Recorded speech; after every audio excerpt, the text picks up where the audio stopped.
Hello, people. If you have any trouble hearing me, let me know. I just want to say hi to everybody. Mike Hyde 449, thank you very much. We appreciate that. And we got a lot of people in the chat room already. So I don't know if I'm going to, basically, I'm going to name a few people and see if I can get to the bottom. If I can, I apologize. Neutral Drop, how you doing? Predict and Win, Terry Kuhnman, Don Jacobs, Jonathan Asfa, Michael Duwop, you know what? There's a lot of different people here, so I'm not going to, nothing personal, guys. I don't get to announce your name today because there's some different names in there. I think they're from Convict Inc. show. So I don't want to go someplace. If you are here from Convict Inc., I just want to, we're going to set some ground rules here. We're not here to ambush anybody. We're going to bring him on and we're going to give him a fair interview. And in the about a half hour mark, FBS might come on and he's going to basically give Convict Inc. or Robert Rosso his opinion. And that's it. There's not going to be any jumping. There's not going to be no tag teaming. We're going to be respectful. I'm asking you to please be respectful in the chat. If you're not, we're just going to remove you. And that's that. It's that simple. The man's we did a video a while, probably about 2 weeks ago, and we hit him kind of hard. Since then, we've talked quite a bit. And the same thing happened with Billy Catullo Jr. And when you guys met Billy Catullo Jr., your whole outlook about him, most of you guys changed. So let's give him a chance. He'll come on, and we're going to interview him. I hope you guys like it, and I'm going to bring him on right now. What's up, you guys? Robert, how you doing? I'm good. I just want to make sure you guys can see me. Okay, all right. Yep. I'm looking at the screen because you know what I see up here? 3 bald guys. Yeah. Everybody's bald in MobTube. Yeah, right. Well, it seems like there's an awful lot of bald people. But anyway, I want to, first of all, Danny, you want to introduce yourself and ask Robert what you get this going. Shoot, guys, whatever. Hey, Rob, how you doing, pal? Good, Danny, thank you. Let's start with your conviction of the methamphetamine. Was that your first conviction of the drug? No. So here's my entire criminal history. So I started off as a kid dealing drugs. My first adult conviction was cocaine, possession with intent to distribute, or possession with intent to distribute 9 grams on Catalina Island in Los Angeles. My second case was out of Arkansas. I actually got busted with a kilo, but they said it was 112 grams. And the reason is because it triggers the same sentence, and they're dirty cops back here at that time. Yeah. So, and then I got hit with the possession of meth that I was totally innocent of, $20 believed to be a substance of methamphetamine in 1995. I took a polygraph test on that case, actually did 7.5 months, totally innocent on a parole violation. They even gave me a bottle, said I was dirty on it, and then they came back and apologized. So what happened on this last case, I wasn't a meth dealer per se. I was dealing cocaine. Most quantity-wise, predominantly marijuana, then cocaine, then meth. In regards to the meth, there was packages and coke. There was packages of drugs coming in the mail, UPS, FedEx, all that other stuff. Coke 1 key at a time, meth anywhere from 1 to 5 pounds at a time over a 7-month period. They ended up getting a package of meth in the mail. And that's how I caught a so-called meth case. At the time, though, I did use meth during that period of my life, pot, meth, alcohol, whatever. And when I got nailed because of where I'm at, Arkansas, it was a big deal. I could have took a lot of people down with me, so that's why the feds made such a big deal out of it. Robert, I just want to ask you a quick question. How many people did you have work? When you got arrested, you were considered the head of the group. How many people were working with you in doing this? So look, that they even said that I was in a conspiracy boggled my mind. I never even understood conspiracy, right? This is what happened. I got out of prison from Chino. I actually did my time backwards because I was fighting California's charges for years. But when I got out, I stepped into it. So I found out that pounds of meth were $3,000 and they went for $20,000 back here. So I went home, which was San Pedro, California, and I had so many people trying to give me meth to bring back here. And it was, to answer your question, there was people sending packages, people receiving packages, people sending money, but these were all like childhood friends. Like there wasn't this big dealer per se. What there was is the people that I knew were hooked up with some Mexicans that were hooked up with the Tijuana cartel at the time. But from my area in that time, it wasn't a big deal. There was a lot of, I'm from the harbor area, you know, that's where all the longshoremen are, that's where everything comes in. So like I can call like a kid of mine and they can have access to drugs. So by the time they said there was 20 people to answer your question. And when you go back and think about it, like who mailed money, who did this, yeah. So there was a lot of numbers for the feds. Did any of the people involved with you flip on you? Okay, so yes. So here's the thing. So the person I married, the second girl I married, she turned on me because of a girl. Then you've got a guy who I sold cocaine to, which was the father of one of her children. His name was G Money. So I was selling him cocaine. He turned it into methamphetamine for the feds. Okay. So then there was a guy that lives right down the street here that I didn't even deal drugs with. I gave him some drugs, but because he was in trouble and for other reasons, he flipped and his best friend flipped. And a girl that sent a package that I grew up with flipped. But I had no indicted co-defendants whatsoever. Not one person went to prison. Yeah. So everybody that was involved with you, nobody went to prison. Not one person. And you basically took the full blunt of everything. Yes. As a matter of fact, it says that I'm the leader organizer of a conspiracy without any co-defendants. And it stuck. That's the truth. Danny, Yeah. do you find that odd that he was the only one out of the 20 to get charges? Well, it's a process of elimination. They're definitely going to get the hierarchy as opposed to the underlings. Obviously, if they have a good case against him, well, obviously they're going to go for him. Obviously, so I don't know. I know you got Robert. You got convicted of the meth charge. Was it an aggravated sentence leading up to the life sentence that you received? Yeah. So in the feds, there was basically the equivalent of your 3 strikes law, right? So if you have 2 or more felonies at that time, and the weight was over 1,000 grams, you're automatic to mandatory life sentence. That was. I'd like to say one thing. Hey, people, Danny knows he's having issues with his mic. You can still hear him. If he continues to have issues, just get through it on this show, and next show it'll be taken care of. But please don't keep writing it. We already know.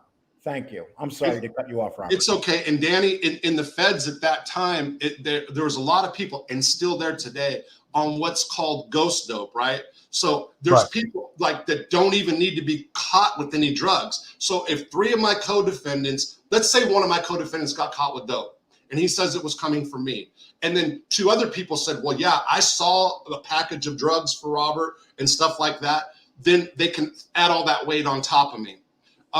In my case, I was the first person in the Western District of Arkansas to get life without parole. There's only been 3 of us today. There's someone here. Whenever I cut you off, I don't mean it. It's okay. But if they ask the question, it's important. I'm gonna. Okay, just so you know, Danny did 18 years for a murder charge. Altogether, I did 2 years. So I'm nothing like these 2 guys. But these guys did some serious time. I did little time. Just so you know, that's a question. I appreciate you asking. $20 also from Terry Time. Thank you very much, Terry Time. Okay, I'm sorry, Robert. It's okay.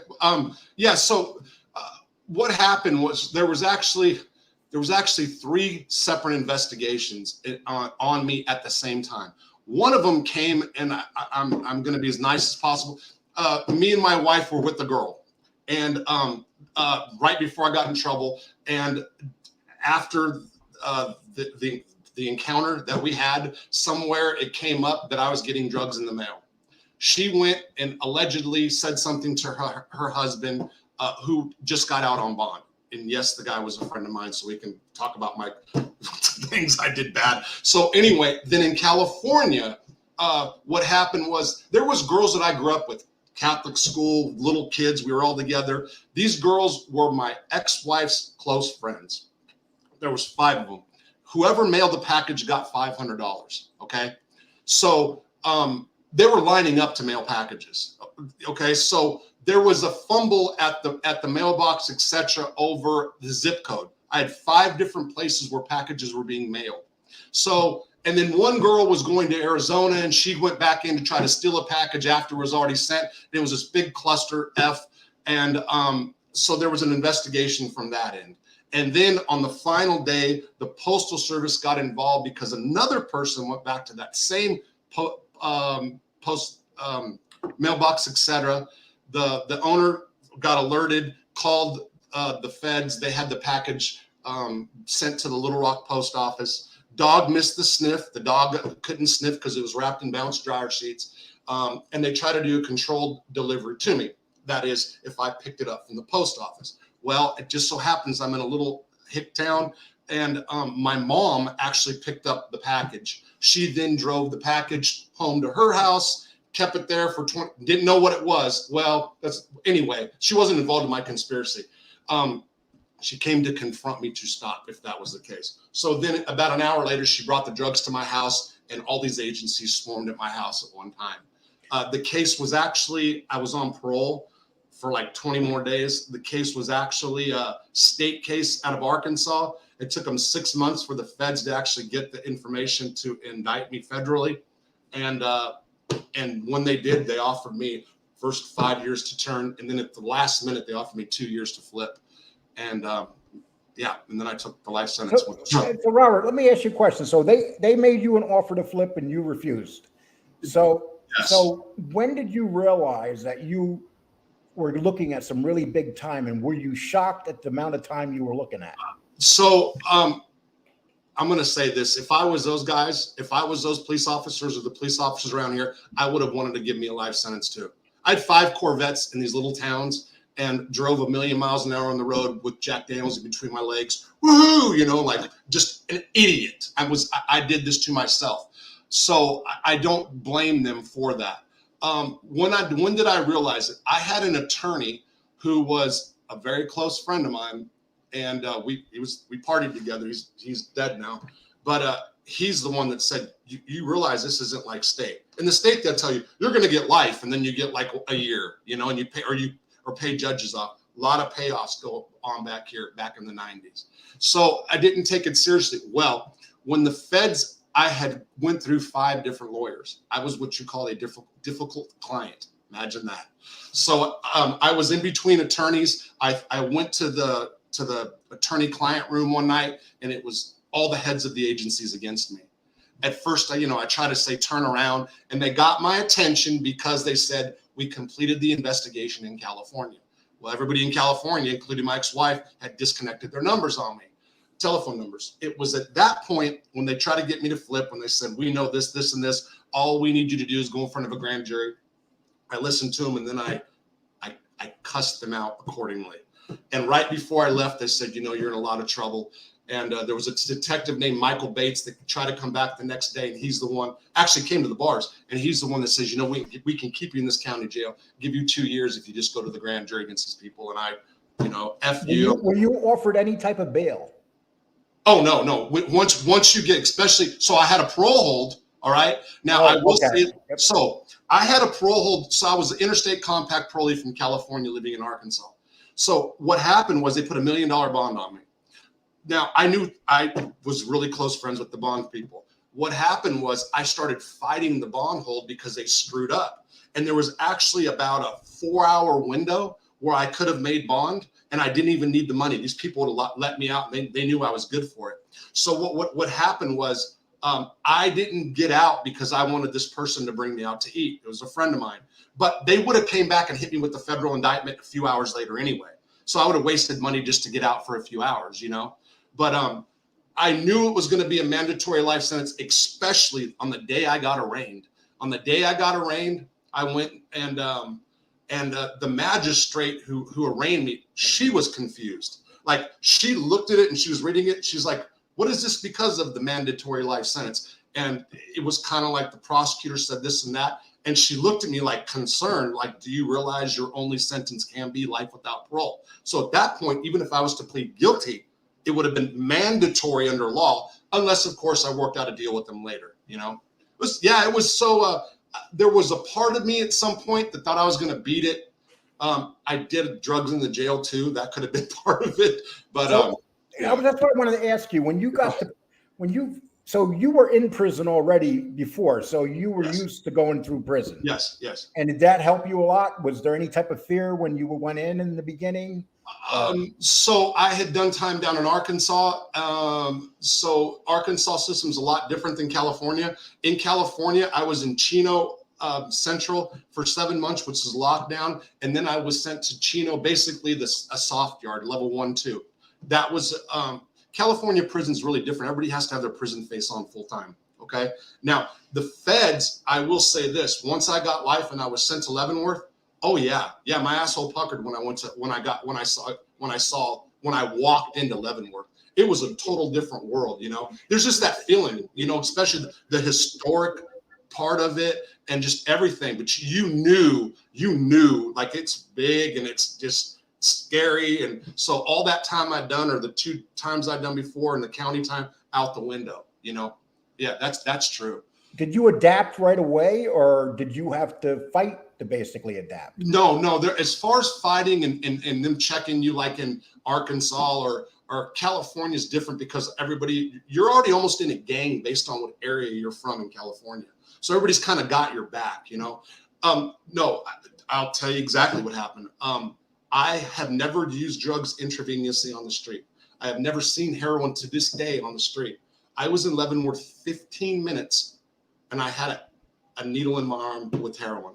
And there was the proverbial fork in the road, or I should say the literal fork in the road, where I was either going to do like the law library thing because I was capable of doing legal work early on, or I was going to do like the drug gang thing. And I chose the latter road.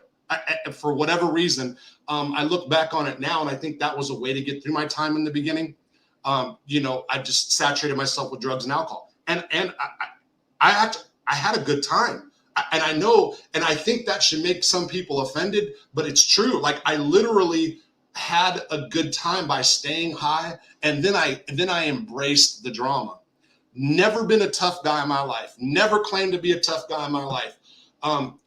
What had happened is, especially after I was assaulted in the county jail, was a big, like 5 guys beat me up and I got sent to the hospital. Total different story. I'll tell it, but it's not, it's anyway, after that, it's like, it wasn't about winning or losing. It's about showing up. So I got the attitude where it doesn't matter. You know, it's just like, that in prison, really, that's what it does. It doesn't matter as long as you show up. You know what I mean? Of course it matters if you get your ass beat but I'm saying that's what everybody looks to. You have the heart to show up. And so Leavenworth was a party for me. It really, really was. Now, did I miss family? I think I just drowned it out. And I try to just tune out the reality of life without parole. I thought I was going to get out. Like in the beginning, I'm going to beat it on a pill. Oh, okay. I lost my pill. I'm going to beat it on, it's 2255. It's like, so when you went in, you lost your wife. Your girlfriend, right? Sure. Did you have any children? I had 3 children from my first wife, but my second wife, she was a crack girl. I want to say crack whore, but my second wife, we should never been married. She was my prison pen pal. I was doing state time. She was doing state time, and we got out, and it was a straight match made in hell. It was horrible. Well, Robert, people want to listen to you. We have 413 people in here right now. Okay. So, hi, everybody. This is interesting. Yeah. Unfortunately, Danny, we're having a little trouble with Danny's mic. So I know Danny wants to ask you some questions. So people, Danny, sure. What do you want to throw in there, Danny? Oh no, it's an interesting story, and and that's why we have him on the show, because a lot of people wanted to hear your story, and I think it's beneficial, and I think a lot of people should sub to your channel because your content is good and it's real, and I think that's what is important. You're not on a platform being somebody you're not, and that's pretty cool. And just so you do know, also, Because your story is a kind of a long, I asked FBS to come in at 7 instead of 6:30. If that's okay. It's whatever time. Yeah, Okay. sure. And I'm glad he's coming on for real. Yes. And Yeah. okay. And okay, so let's get back. So you're in prison now. Yeah. And you go into court, and when you get finally sentenced, how much time do they give you? Life without the possibility of release. So at that time, you just said to yourself, "That's it. I'm in prison for the rest of my life." Okay, so no, there was I had a really, really good attorney who so John Wesley Hall is like was one of the best appellate attorneys out of the 8th Circuit. He was also this, like, I don't like to represent snitch attorneys. That's how he marketed himself once upon a time. So there was always like, this isn't real. Like, okay, so I got a drug offense. Like, I didn't kill nobody. My entire criminal history is drugs. 2 major drug convictions. So I did not believe I was going to stay in prison at that time. The only time I ever really believed it was when I lost, which would be my second appeal or 2255 or habeas. And at that point, that day, I thought I was never going to get out. And as a matter of fact, that was the night that I agreed to join a prison gang. And that was, yeah. And when you went into prison, you're sentenced to life. Yeah. So you're pretty much saying, okay, I'm going to have to get used to this type of life. I'm sure that's what a lot of guys do. Danny, is that what you did when you went in? You had no idea when you were getting out, right? When I was in state prison, it was a lot different than being, in federal prison. I didn't join a gang. I wasn't involved in a gang. I was around people. I was more or less a loner, if a lot of people can believe that. Of course, I had fights, people try you and all that kind of shit. But like Robert said, I showed up. Whether I got beat up or not, I was in their ass as well. So they don't want somebody that's going to handle themselves. They want somebody that they can get over on. And luckily, I did my 18 and a half years, and I came out alive. Yeah. And Robert, so, and it's like Danny just said, what's the difference to you between federal and state prison? Night and day. So every state system's different. I don't know, for example, how closely related like New Jersey and New York. I don't know nothing about East Coast time. Okay. I only know like guys that have done time out there. So, but like, for example, like prisons in the South, like Arkansas and California, complete night and day. California is like, you don't laugh. There's no good time. It's like prison face all the time. I can't say never laugh, but it's just a total different world, a different vibe. Arkansas had a lot of homosexual activity going on. There was a lot of pressure pumps. There was people getting pressured out of their ass. There was people getting raped. California was not like that. That was not my experience. It's more gang or clique oriented. As a matter of fact, jumping into the feds is not like that. You can be an independent in the feds.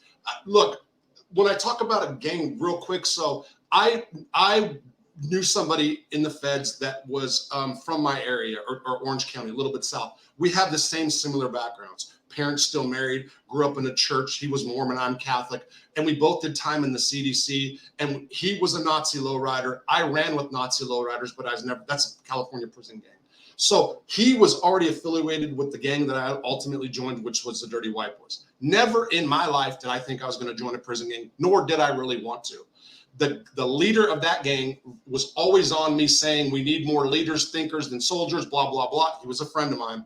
And it was just I got locked up. Every time they got locked up on investigation, they locked me up due to affiliation. So that's when I finally said, okay, fine. All right, brother, you know what? And then went. And I just want to make it clear that Dirty White Boys are not a white supremacy gang. There's been a lot of talk about that, but I just want to make that clear. But go ahead. Steve Sanderosa, thank you a lot. Was there any affiliation with the Dirty White Boys as far as the Aryan Brotherhood or any other white supremacist group? Was there an affiliation as far as, if something went down, they had your back and vice versa?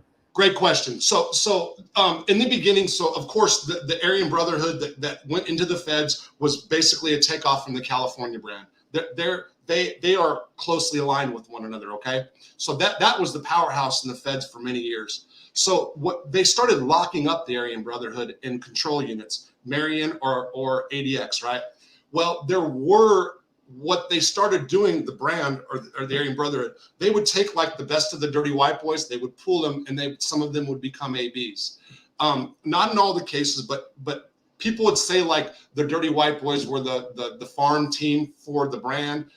I wouldn't disagree with that in a lot of cases. However, when I came in, there was only one guy who was like undercover brand. It was a little weird situation. He didn't run the yard. His name was Red. The dirty white boys that was there was a couple of them that were just stone cold idiots. And that was at the time when the AB were having the beef with the DC Blacks. They wanted to coordinate a hit in October or Halloween of 1999. I was there. I wasn't a part of it, but I was on the yard because I was from California. So being from California, you're supposed to be aligned with the brand. But I was running around with these dirty white boys. Well, there was a big group meeting, like 40 guys on the bench, on the bleachers. And basically the guy that represented the brand named Red come up and he said, hey, all right, we got a message from the whole. I should note right here, I'm sorry, that at that time they were having a trial that included all the member of the key figures of the brand were at Leavenworth in the special housing unit. They were back there for a trial by the guy's name of Big Mac. Big Mac had some case in 1995 in Leavenworth. So they were all there together. They were sending messages out. Hey guys, do this, do this. So the message was attack the DC prisoners on Halloween, 1999 on Halloween. Well, everybody was going to do it. But then they said, hey, so the DWBs are going to go do this. And me, this guy Red, and the California guys are going to hang back. It didn't go too well with Robert Wolf, who was running the calling the shots for the dirty white boys. At that time in Leavenworth, and I hope I wasn't too rambling. At that time in Leavenworth, Robert Wolf said, F you, we're not doing shit, and you guys just lost this yard. At that time, the ABs were still getting money off the poker tables, and they weren't really even present. So that was the basic big thumb in the nose from the dirty white boys, and I was not a member at that time. That was a big FU to the brand, and the dirty white boys got a bunch of tables at that time. And let's just ask a question about that. Yeah. And so people understand before they go to prison. Yes. Okay, you're going into the federal prison. You're white, you're black, you're Hispanic, you're Chinese. What happens if you go in and say, "The hell with you guys, I'm not joining any of these groups"? You can be fine, absolutely fine. What's the odds of you being fined now? Okay, so prison changed in 2005 a lot, and there's a guy named Chad Marks that does a show, Blood on the Razor Wire, that talks about that a lot. So Big Sandy, Lee County, Pollock, those prisons all changed everything because of the way they're designed. There's nothing for people to do anymore.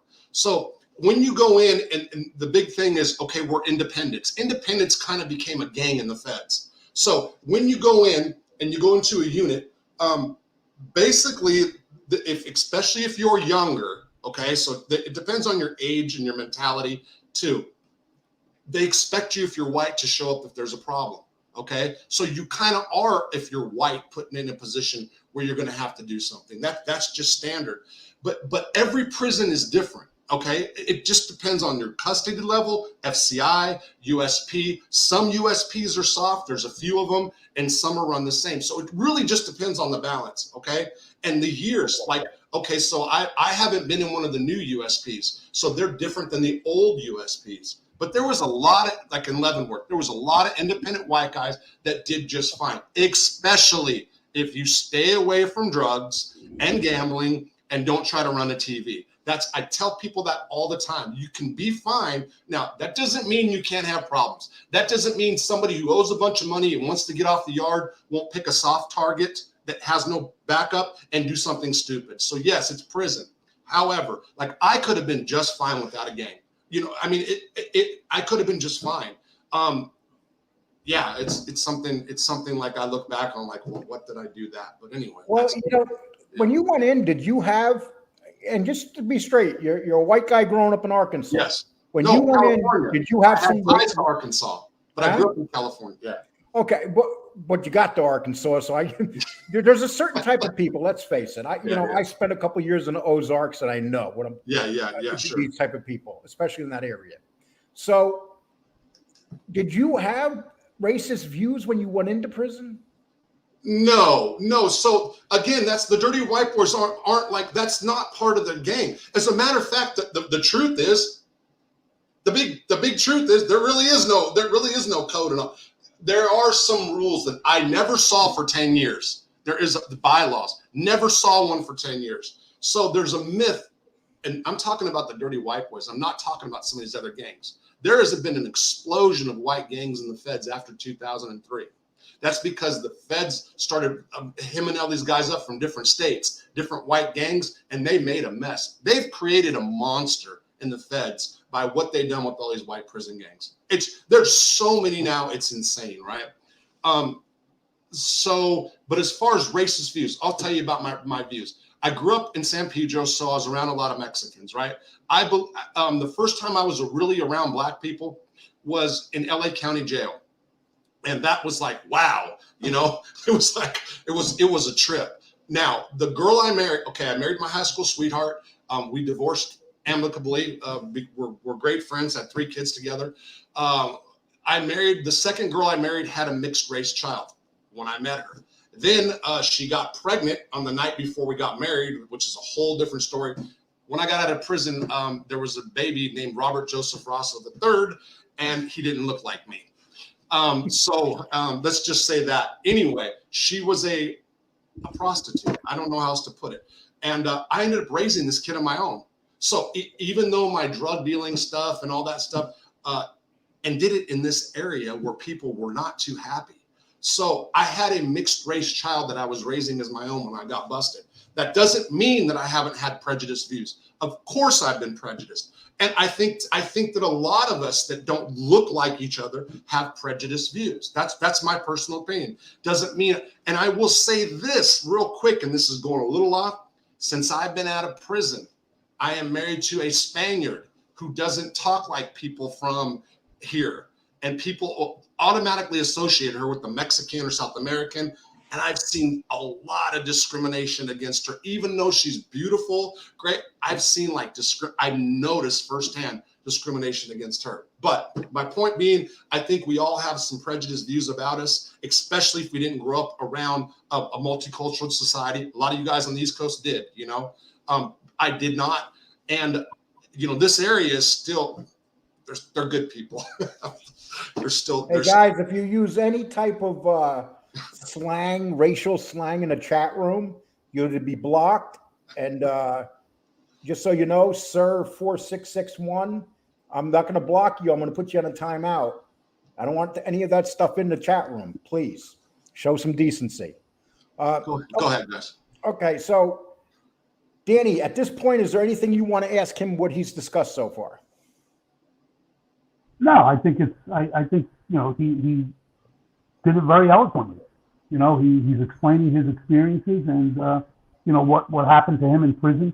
When did you start doing the lawyering in jail? Okay, sure. So early on, I'll tell Danny, I'll be totally honest. So I when I got locked up on this case, I was in the Sebastian County Jail here in Sebastian County, Arkansas, and I met a guy named Mike Branch. Mike Branch just flipped his case. He had a murder case, did about 3 years on it. And he flipped it. He was on his way back. He had a stack of books. Okay, Jailhouse Lawyer's Manual, Georgetown Law Journal, all the big ones. So I started reading them, and I mean, I really dove into them, especially as I realized my case was serious.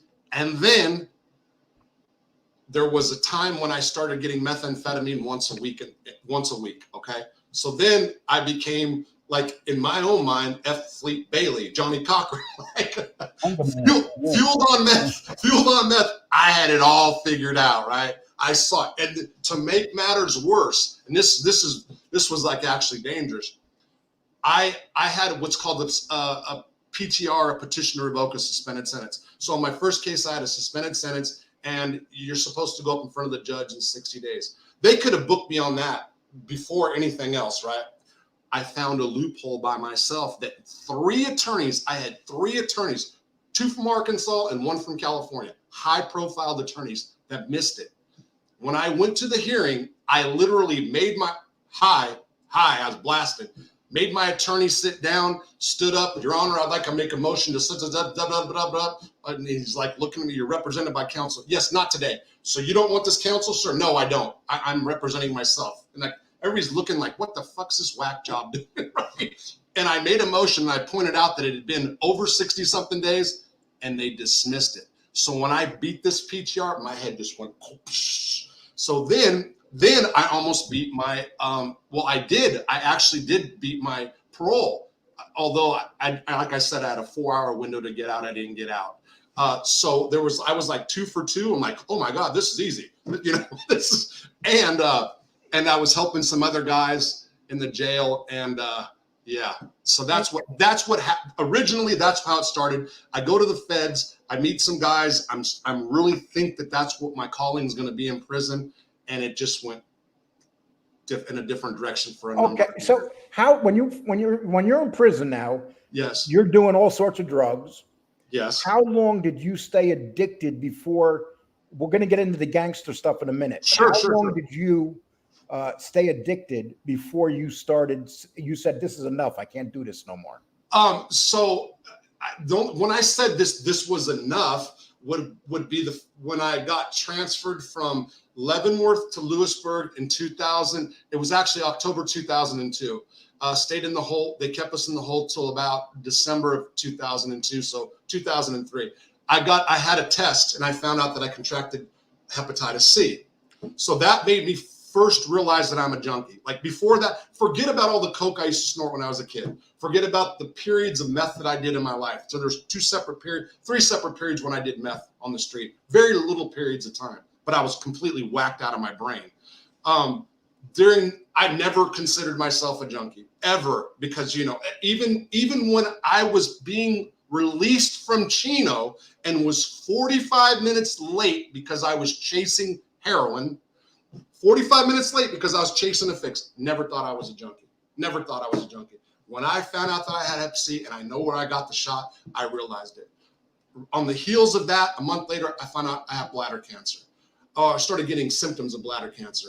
So I quit for almost a little bit over 2 years, and then I started using it again.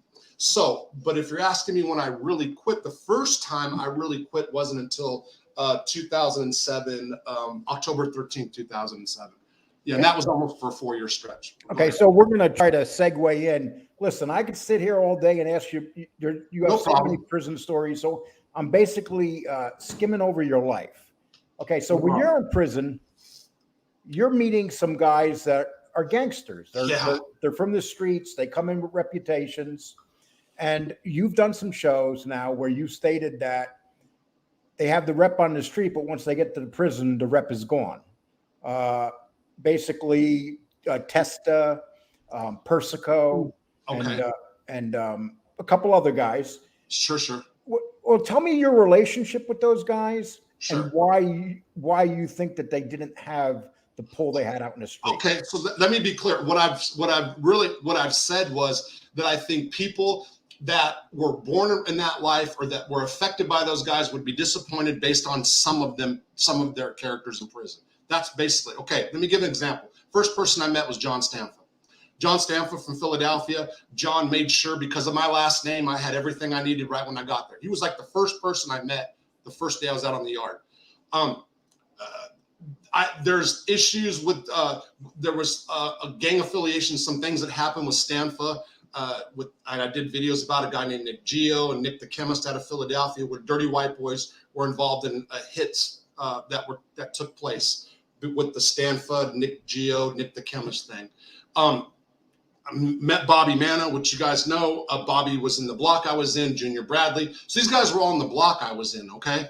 So as far as what you're referring to and what I said, I have a very personal issue with Joey Testa. There's something, me and Joey's issues are personal. Now just Joey Testa basically Sure. was a killer out in the street, a Yes. feared killer. Yes. Okay, so you're basically, and now you're going to describe him how you see him. So how did you see Joey Testa in prison? Nicest guy in the world when I met him. Absolutely. So Joey Testa, we walked in when I went to Butner 1 together. He brought me to Georgia Tech where we were housed. And brought me to Carmine Persico. Now, it was Joey Testa, Carmine Persico, and a guy named Daniel Castelli Causey out of Philadelphia. Those were the 3 Italians in that block. Carmine knew me because I knew Jojo Russo, his nephew. Jojo Russo was dying of cancer, and I took care of Jojo in the hospital. Me and Jojo Russo were friends at Lewisburg, good friends. We had a falling out over a guy named Joe Monte right before I left. Joe Monte was a Colombo soldier, a guy in the Colombo, and I saw some things that Jojo did, and I got mad at Jojo, and we didn't talk right before I left. But when Jojo came to the hospital and he was dying, he had kidney cancer, horrible, horrible death. I took care of Jojo. One can say I did it because I was high on drugs, because I was chasing a nurse. Long story short, me and Tommy Karate took care of Jojo daily. Tommy Karate would come up there at nighttime, okay? So I met all those guys in the hospital, De Palma, Philly Black, Johnny G, all those guys were, describe, you know, Tommy Karate is something of a mob legend, a lunatic. He was considered a serial killer by many. Yes. Yes. So you describe what type of person you found him out to be. Love him. Greatest guy in the world. And I know I've had people freak out on me because I've said I would let him have a compassion release and come home to my house, and I'd let him watch my grandkids. Why? Because Tommy, okay, just understand this for a second, you guys, because I know you guys got a lot of people. I was not born around organized crime. There was it never entered my life. And being from the West Coast, if you're in the feds, like the West Coast Weiss guys and other guys that aren't involved in that life, kind of talk a little bit of shit about guys that are mob guys, as mob guys do about people that look like me, bald head. So, so it goes both ways. So, and what I mean, talk about shit is like, they're model inmates in the joint. They don't do shit in the joint. That's not necessarily a bad thing. Okay, so I've made points. Anyway, I'll get to that. Your question was, I lost track. Tommy Karate Tommy Karate. You pretty much described him. Tommy Karate. Okay, so you're in the ward, you're taking care of these people, you're meeting these guys. Yes. So you're meeting guys that were feared killers out in the street.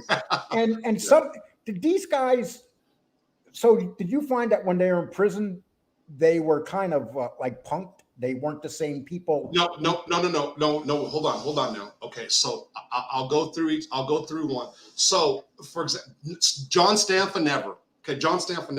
So I did the video that caused you guys to react about Bobby Manna.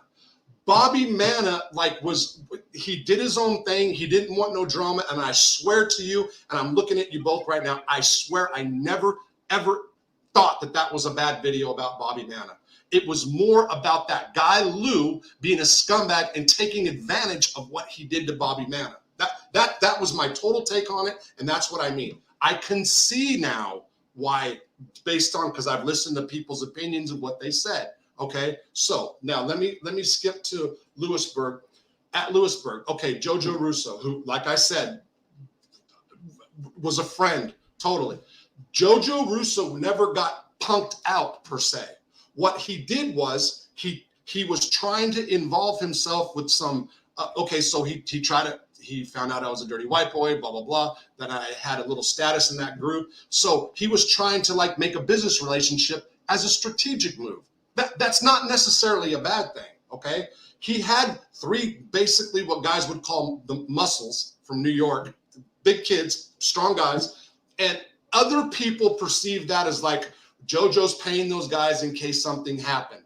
But it wasn't like Jojo was a punk or Jojo was getting pressed. People can consider that a soft press. It depends on through the eyes of the beholder. Well, who's looking at it that way? So it's different people's point of view. Okay. Now, I'm trying to think of guys that I knew that were straight out. Well, we're going to,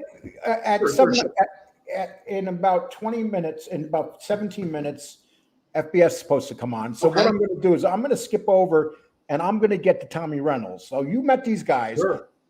Okay, we're going to talk about Persico too. Let's hit on Persico first.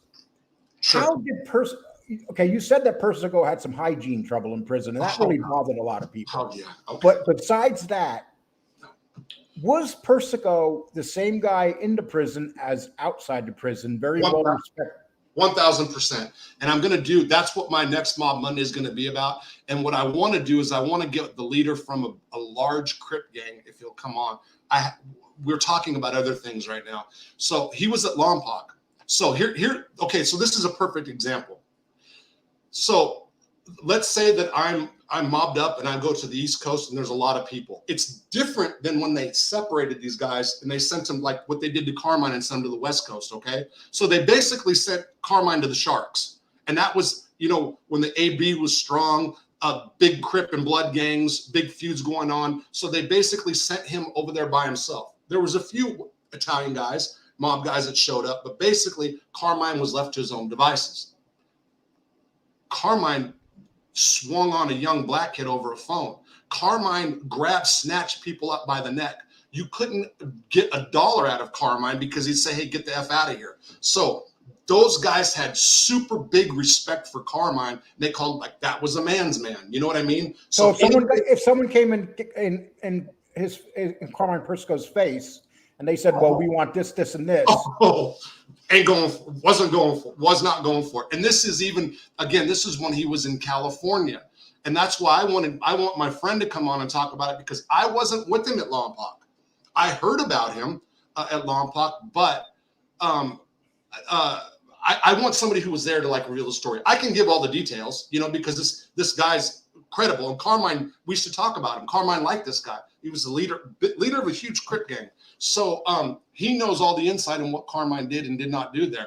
And Carmine, basically, we know Carmine in prison was the same guy in prison as the rep and as the head of the Colombo family. Yes. Danny, are you surprised when you hear that Carmine was that tough in prison?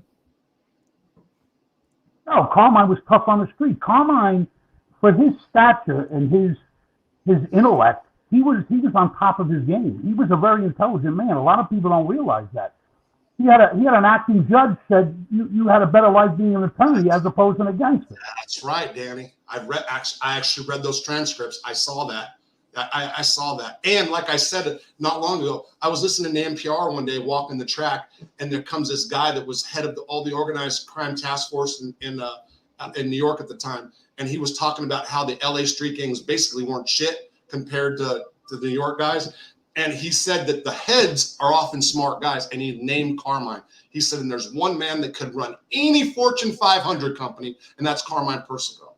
I do want to address the hygiene issue, and I heard this first on your show, and I'm like, oh, man, because, again, you guys and people on the East Coast took it one way. I was looking at it from telling a story on things that people in prison knew about, and I can understand fully how his family or friends or people that looked up to him completely would be pissed off at me for saying that. I get it. I will say it exactly what I meant, and I'll say it again. I'm not gonna shy away from what I said.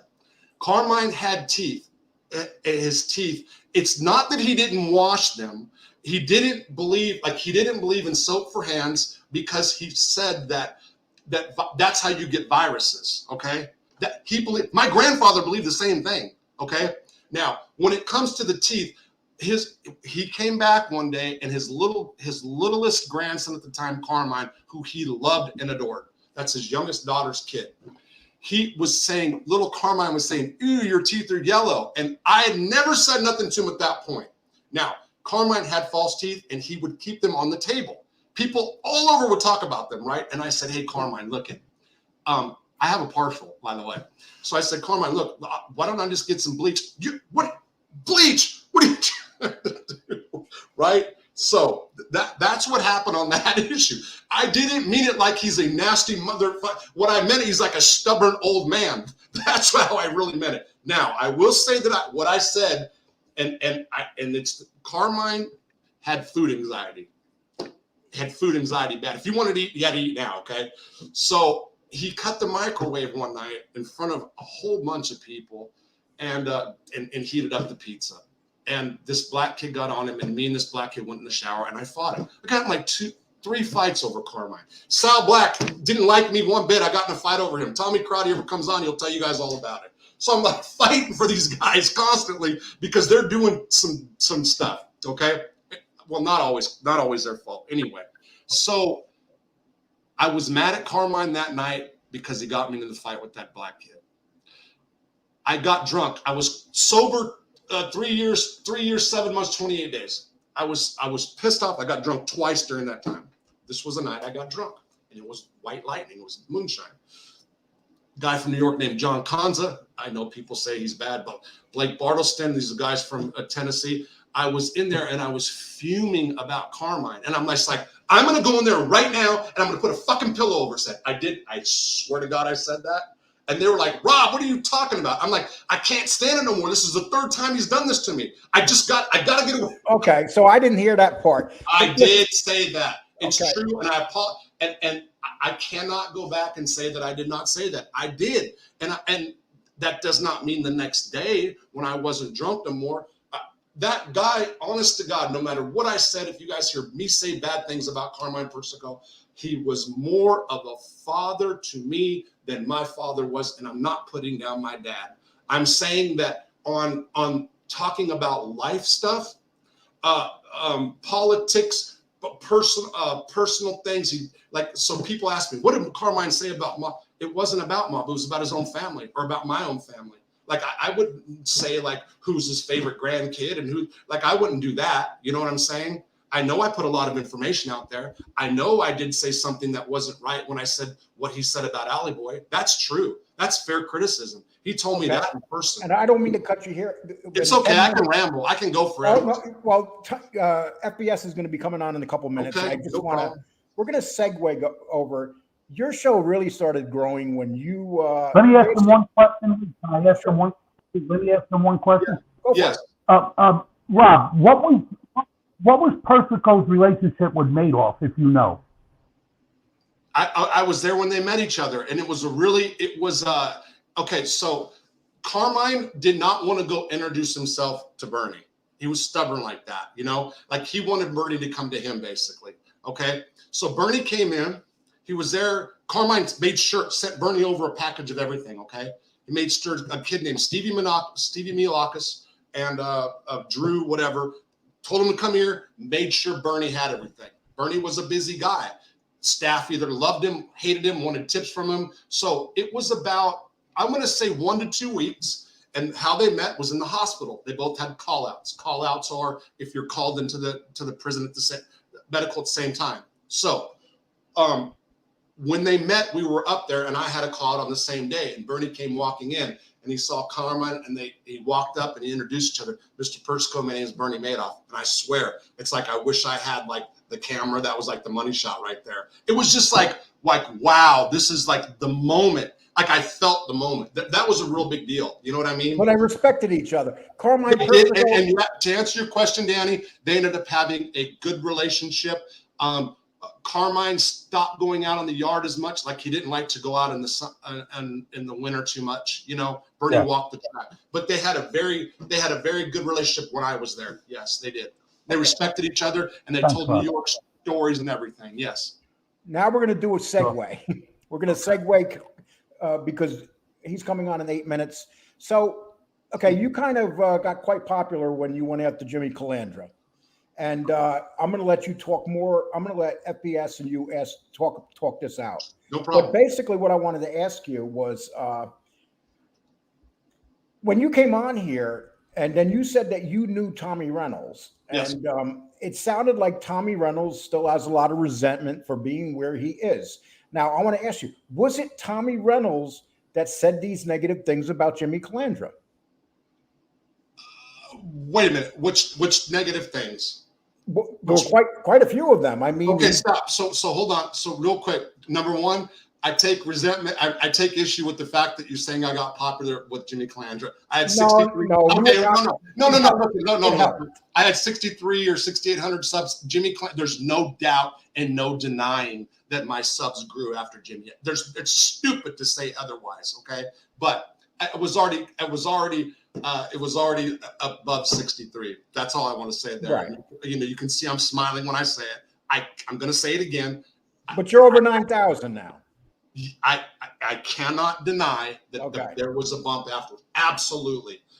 Now, as far as the negative things, and I'll repeat this, and like I said, I reached out to Jimmy. I wanted to go talk and be on Jimmy's show and talk to him. But then then Jimmy wrote back. I've got the message on Instagram. Hey guy, what's up? And I stopped and I said, okay, I knew Tommy was calling me. And I said, Tommy, look, so Jimmy Calandra, blah, blah. And he said, Rob, here's my issue with Jimmy. He did what he did. Okay, he chose to cooperate. He didn't even say rat. He chose to cooperate. He said, I don't like the fact that he's making money off these stories about us now. That was Tommy's opinion. Okay. So that's when I traded. There's my wife. That's when my shift focus from interviewing Tommy Reynolds, because that's what it was going to be, to a story about Jimmy Calandra. The first negative thing, it wasn't even negative. The first, Tommy Reynolds gave me the book Mob Over Miami, which was written about him. When it came to the part about him saying, I'm going to hell, and Chris, after the murder in the car, Tommy said, yeah, and the guy in the back seat was laughing. And I'm like, what do you mean laughing? That's the first time I heard about Jimmy Calandra making the joke about a pizza to go. Okay. Tommy said it right then. Okay. That's where I heard it. That happened. I'm sticking by that 100%. Tommy will talk about that one day. And there is some other people that know about that. One of their Bath Avenue guys, I'm not going to say his name, he knows about that. So, okay, so other negative stuff. Are you talking about the hotel room thing? No, well, you know what? Here's what I'm going to do. Let FBS say it. Okay, because I got a correction I need to make. I got a correction, and you can call it an apology to Jimmy. I do got one. I absolutely do. I'm going to bring him on first, and you guys can discuss that. Mm-hmm. Okay, basically, I'm going to step to the side with Danny, and you guys just be respectful to each other. No yelling, no cursing or swearing, and let's just have a solid debate here. And sure, FBS debates well. You do, so let's do this. Hey, Chris, how you doing? What's up, guys? Good. Okay. How are you? Do I call you? What do I call you, Chris? You can call me Chris. Yeah. Okay. So, Chris, go ahead. Do you want to start it? Yeah. Listen. This is the issue I have. Obviously, I'm friends with Jimmy. Yes. I know Tommy has hard feelings against them. I think everybody understands why. Yes. But I've studied his case. Okay, I've read all about the Bath Avenue story and the night of that murder in 1992, and it's never been said by anyone. It's never been said by an author. It's never been said in court transcripts. Mikey Amin flipped, Chris Pacello flipped, Jimmy flipped, and nowhere did it ever say that Jimmy laughed after that woman got killed. And I know from speaking to Jimmy and people who knew Jimmy back then that murder did some damage to Jimmy, and he had panic attacks. He woke up in cold sweats. He had all kinds of issues, nightmares for years. I find it hard to believe that he was laughing after that horrible tragedy. Okay, so this is what I want to say to that real quick. Do you think that any law enforcement officer is going to put that in a 302? Do you think that anybody that testifies in that case is ever going to say anything that can be kind of derogative or negative toward that? Because what happens is on 302s, they get sanitized. I'm not saying that there's not truthful information. I'm not saying a lot of those guys don't have truthful. I'm not. And I'm not. I am saying that Tommy specifically said that. It was backed up by another one of those guys. I don't really want to put his name out there. And Tommy Karate even knew about it. Like he even knew. So if I made the impression, because people said I have, that Jimmy was laughing from the door to the car, that's not true. It was the comment was made out of the movie, one of the mob movies. Make that pizza to go, or make that whatever that. Make that coffee to go. Thank you. That's that's what it was. So it was as soon as they shut the door, Tommy was like, "I'm going to hell." That was said. When I read the Mob Over Miami, I'm like, is this what happened? He says, yeah, except the guys in the back seat were laughing. I mean, what do you mean the guys in the back seat were laughing? So that's what was said. So when I started trying to figure out what I was going to say about Jimmy Calandra in that video, and then, like I said, I started studying the guy, well, in my view, started, binge watching and seeing the different stuff he said. That's where I kind of went on the attack mode to Jimmy. Okay. That's where I found it. But Chris, 100%, I'm sticking by that. And I know that when Tommy gets out, he will for sure. And it'll come up again. Does that make Jimmy really, in retrospect, looking at it, does that make him like a super bad guy if somebody nervously did that after a murder? I can't say that that's true. And I cannot put myself in Jimmy's shoes. And I just want to say one thing real quick, guys. Sure. We have 600 people here, and there's a couple of yous being in here being disrespectful to either FBS or vice versa. Please, if you're going to do that, I'm going to put you on timeout. Let these guys they're here to have a debate and give you guys the entertainment. Enjoy it. Okay. I will say right now, Chris, straight up, where I have made a big mistake, and that is on the second video. I was told a week after that second video to take it down by the girl, okay, through a different person. And the reason is there's two reasons.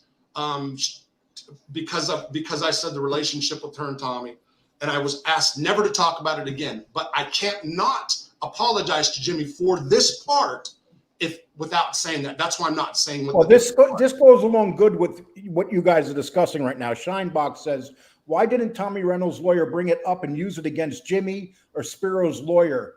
Have Spiro's lawyer bring it up. So I don't know about Spiro's case, but Tommy pled guilty, right? So, Yeah. But what would that actually? Let's say that they did, for example. What would that change? The fact is, they still did it, right? So you can kind of hit at Jimmy Calandra's character in that, but in the big scheme of things, I know about the law. So what would that really change? You know what I'm saying? And again, why would Chris not bring that up? Of course, because when the prosecutors witness, they get sanitized. Like in my case, for example, like I did whatever they said, but they manufactured or cleaned evidence up in order to make it sound better. But I need to go to the heart of the matter. I said that Jimmy traumatized her, scared her, whatever. Absolutely not true. Absolutely not true. That was a total error in my part, and I'm sorry to Jimmy Calandra for saying that. She was afraid that Tommy would find out and at that point do something to Jimmy. So I do stand by the story 100%. I will not back down from that story.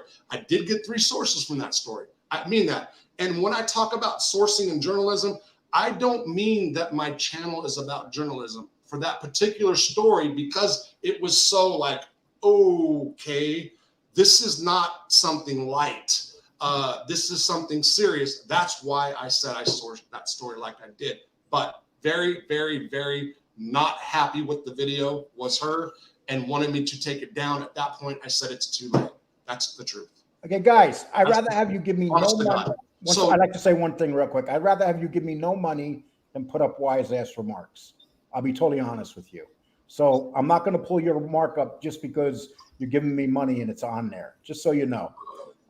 So you guys pick it back up, FBS. What do you want to say to him about that? ahead. So, all right. So you just said that's not true. I want to go back to the Tommy Reynolds thing too, but you just said that's not true. That it didn't traumatize the girl. She wasn't scared. So why of just Jimmy? say it Of Jimmy. Yeah. Because I misunderstood it. 100%. I misunderstood it. Really, I did. And I was like, okay, like, all right. So at what point do I say that to make the correction? This is actually a good time. Do you know that when you first I didn't know who you were, and I don't say that disrespectful. I didn't know that you coined the phrase mob tube. Never. I didn't know. You didn't know because it was Josie. Well, only one person. Like I didn't even know such a thing existed. I was told by somebody, hey, you need to stay away, stay in your lane. You don't want to get involved with this. I watched you. I saw you like cutting me up. I don't care about criticism. I do not care about criticism. And as a response to what you were saying, that's when I'm like, okay, I told my wife, I'm going to make a video called Junkie Loser. And it was going to be called Junkie Loser Quitter. It's just so these guys can get my addiction history right. That's what I was going to do. So like anybody who's beating me up, they can get the facts straight. But I wanted to go on your show. And then, well, whatever. So I did. I tried to go on your show, like, and not be an asshole. Like I was actually, and people were saying no. And then I felt like, okay. So I see how it happens. What happened, and not just against me. We all, I think a lot of us have this as what we do wrong. At first glance, when we see a video about us, right? Or when somebody says something, when you look at it at first glance and maybe you hear something negative about you, all of a sudden everything they say becomes wrong. Oh, this piece of shit, he doesn't know about me. But when you step back and you look at it and you look at it at second glance, sometimes they're not actually saying what you thought they said. And their criticism of you, and I'm speaking of me, is not necessarily wrong or off base as you originally thought it may be. Robert, let me ask you a question. Sure. Is there anything that you're willing to, that story that you did on Jimmy Calandra, that you're willing to apologize to him for? And yes. Okay. 100%. I apologize for forever letting people believe that girl was afraid of Jimmy for like he was going to hurt her if that got out, because I think that's the way I kind of painted that. And that's really smutting up his character. I can smut him up for other things and make jokes, but that's like saying that somebody was personally afraid for their lives, that Jimmy Calandra was going to come after them for doing that, and that was wrong. And I apologize to him 100% for that. Totally. All right, let me jump in. That's good right there, at least. Yes. I'll give you credit for that. But back to the night of that murder. Now, you said that Tommy said the guys in the back seat were laughing. Now, there were 4 guys. Okay? I know. From what I read, one thing I know for sure is that Chris Pacello was driving. Mm-hmm. Okay. Tommy Reynolds was one of the people in the back. Okay. Tommy Reynolds was one of the people in the back seat, because when he threatened to basically kill Chris Pacello, if Chris Pacello says anything, he reached up and put a gun to his face. Okay, so Tommy Reynolds was in the back. How do we know Mikey Amin wasn't in the back and Jimmy Calandra was in the front? Like, he didn't say to you, Jimmy laughed. He said the guys in the back laughed. So no, on first one, but before I did the story, I went back and made sure, and it was Jimmy. But you just brought something up that I'm not aware of. I swear to God, I thought Tommy was in the front seat. Okay, so maybe if you're saying that, I'm not doubting you. Okay, what I'm saying right now is, like, to this day, I've always thought Tommy was in the front seat. You brought up a very good point right now, but I did go back because I did not want to put out something. When I put a story out, there might be some things that I am a little off on, but there's one thing I do not want to do is just come and lie. I've got so many stories and so many different things to tell that there's not a reason for me to do something like that. Somebody put 4 cue balls. That's funny because we're all bald-headed, but anyway, go ahead. Shiny head ball. You got energy, bro. So if you're telling me that's something I did not know. I really thought Tommy was in the front seat, and when he did threaten, and like you said, I thought it was a crossover. That's the truth. Well, I asked for this reason because I speak to somebody from Bath Ave regularly that was back there during that time. Okay. And he said that Mikey Amin is known for having a nervous laughter, that he laughs at the most inappropriate times, does things like that. So my question is, could it have been Mikey Amin laughing? Because I'm telling you, from everything I know about Jimmy and everything I've read about that case, I have no reason to believe he would laugh at something that tragic. Okay, so they did say I remember specifically said guys in the back seat laughing, but I did go back and I had to make sure. Again, before I did it, I said, specifically Jimmy. I'm going to say this real quick. When Tommy told many stories about Bath Avenue stories that Jimmy tells. And that's why when I first saw Jimmy, I felt connected to the guy because I heard him. It's no bullshit. So Tommy did not say, Jimmy scumbag, Jimmy's this. He told stories like when Jimmy did this and when Paulie did this and when this person, that's how he talked about those stories. You know what I mean? Now, did he ever say he was a scumbag for snitching? Yes, of course. But he didn't just hate on Jimmy Calandra. And I'm going to say this real quick off subject. Never in a million years will Tommy get out and ever want to do any harm to Jimmy, or that he's looking, that's totally never, ever. I can say that with certainty. It's not on his agenda. But anyway, you said something that's very valid as far as if Tommy was in the back seat, I've always misunderstood that. I did check about, but go ahead.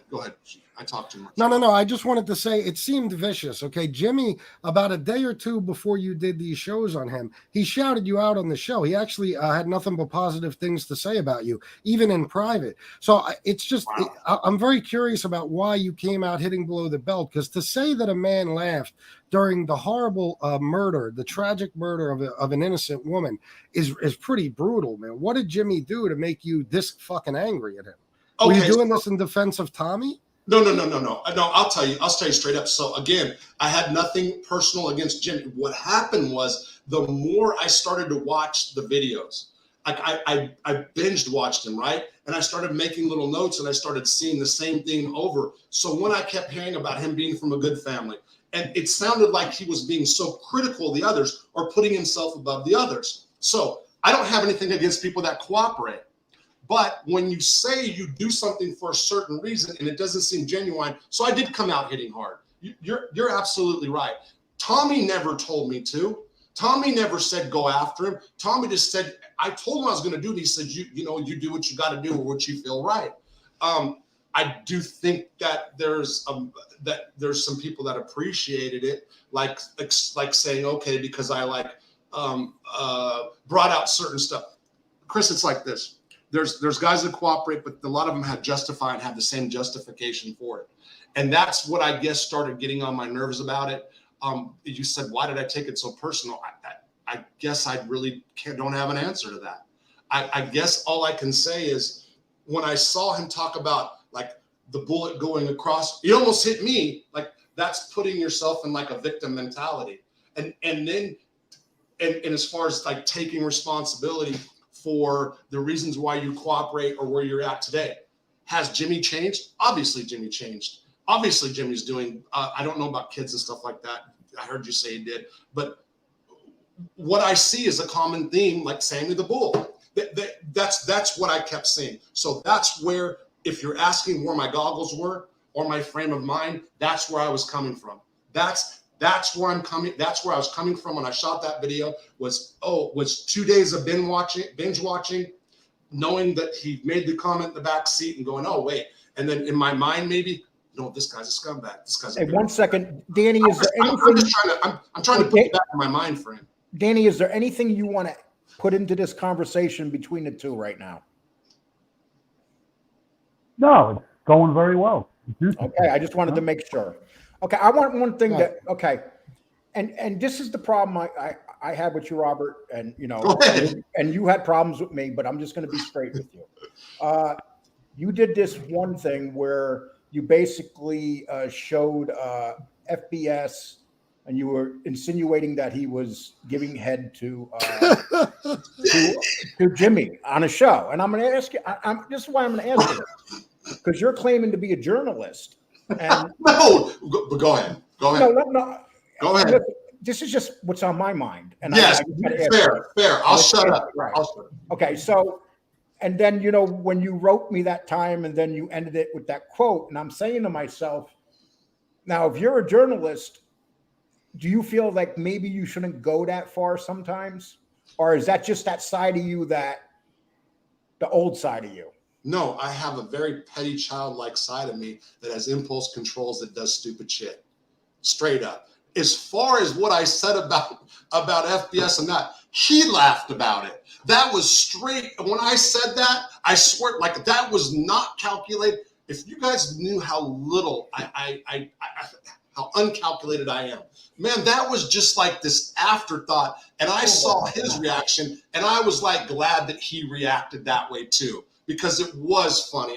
I still think you would say that, right? I mean, yeah, it was funny. It was funny, and I don't mind stuff like that. So but you talk about the journalists, and that's totally fair because I brought it up time and time again. I am not when I bring up the journalist thing, I'm not trying to say I'm a journalist on my YouTube channel. In the Calandra video, the second one, I was trying to make a point, meaning that I resourced it because as a journalist who, okay, so wait, stop. I was supposed to start writing a long time ago. I have credibility with at least 4 different editors, okay?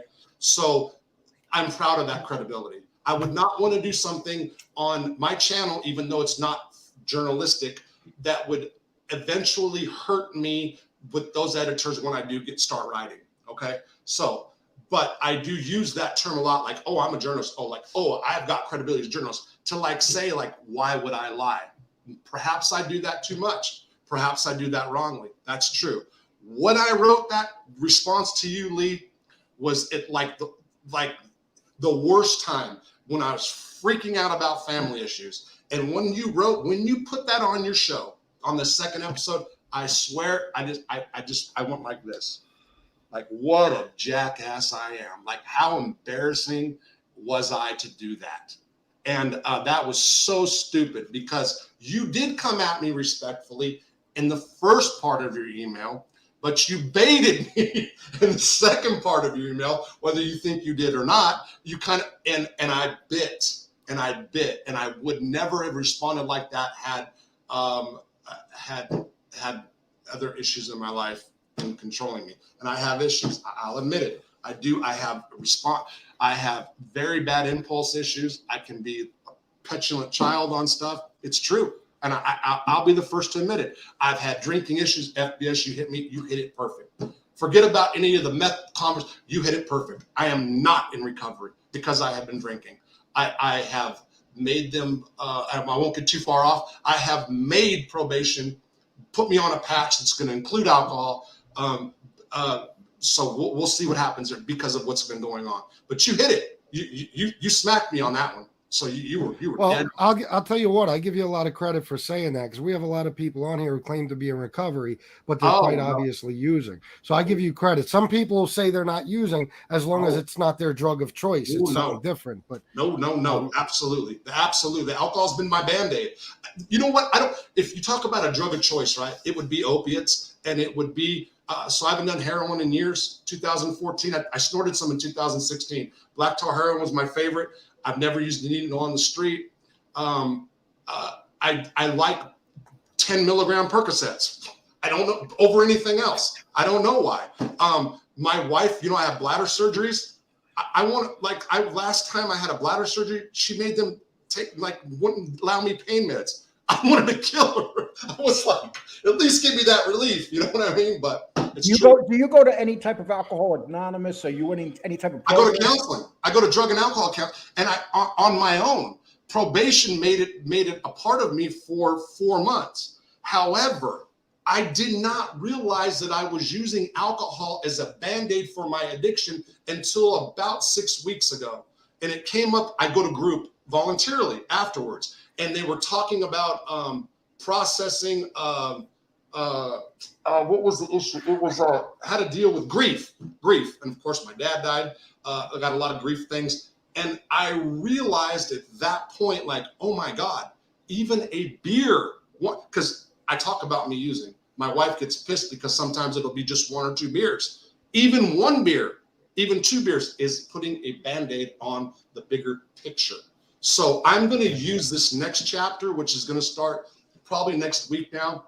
By the way, and I'll admit it, the probation, because of family issues and because of me wigging out on them, have made me double up on meetings, go to a different meeting, and because my heart doctor asked me to go to a psychiatrist because I'm getting spikes that go past 200 with blood pressure, they have included it to make mental health counseling, which pissed me off in the beginning, but I had to do it for my heart doctor, and I happened to tell probation because I talk too much, and they're making that a part of too.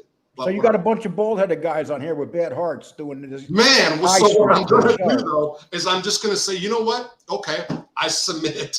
I'm going to use this as like, okay, I'm going to use this to my advantage. You know what I mean? Maybe I'll stop with the impulse shit, because I do laugh. I want to get back to Chris. Do you have anything else that you want to put in with the Jimmy Calandra thing? Do you feel it was covered? What? Well, one quick thing about that, and then if I'm not in your way, Lee and Danny, I want to ask a question about the journalism thing. But sure. Listen, I'm not here to defend Jimmy on his cooperating. I can't do that. What Convict Inc. Robert said is true. Tommy Reynolds' lawyer wouldn't have really used that because Jimmy only testified against Spiro. Tommy took a guilty plea. But as far as all the different sources, all the stories that have come out, the fact that we never heard that makes me suspicious when the only source of, the only person saying Jimmy was laughing is a guy who obviously has a chip on his shoulder and has a bone to pick with Jimmy Calandra. But beyond that, the journalism thing, you use that. Be honest with me, Robert. We're all the same type of guy here. You kind of use that so you could talk a little bit of shit, right? You could just say I have 3 sources, and then you can get away with pretty much anything. Admit it. So yeah, no. I use it to talk shit to say I'm credible. But when I talk about 3 sources like that, so I actually had people from New York want me to write the story. That's the truth. Like they actually said, okay, you got it sourced, right? And I said, yeah. Well, you want to put the story up? We'll give you double what you usually get for freelancing. That's the truth. That's the truth. All right. I got to All right, read the this. only other- Guys, I got to read this real quick. right. What the F? All this heat on Jimmy. But what about the other guys from Bath Avenue? No one ever speaks about them. Why? Stop bashing you on one man. Jimmy has changed and recognizes his mistake. I'm going to put that up because it was, I'm just going to put that up. And you guys, what do you think about that remark?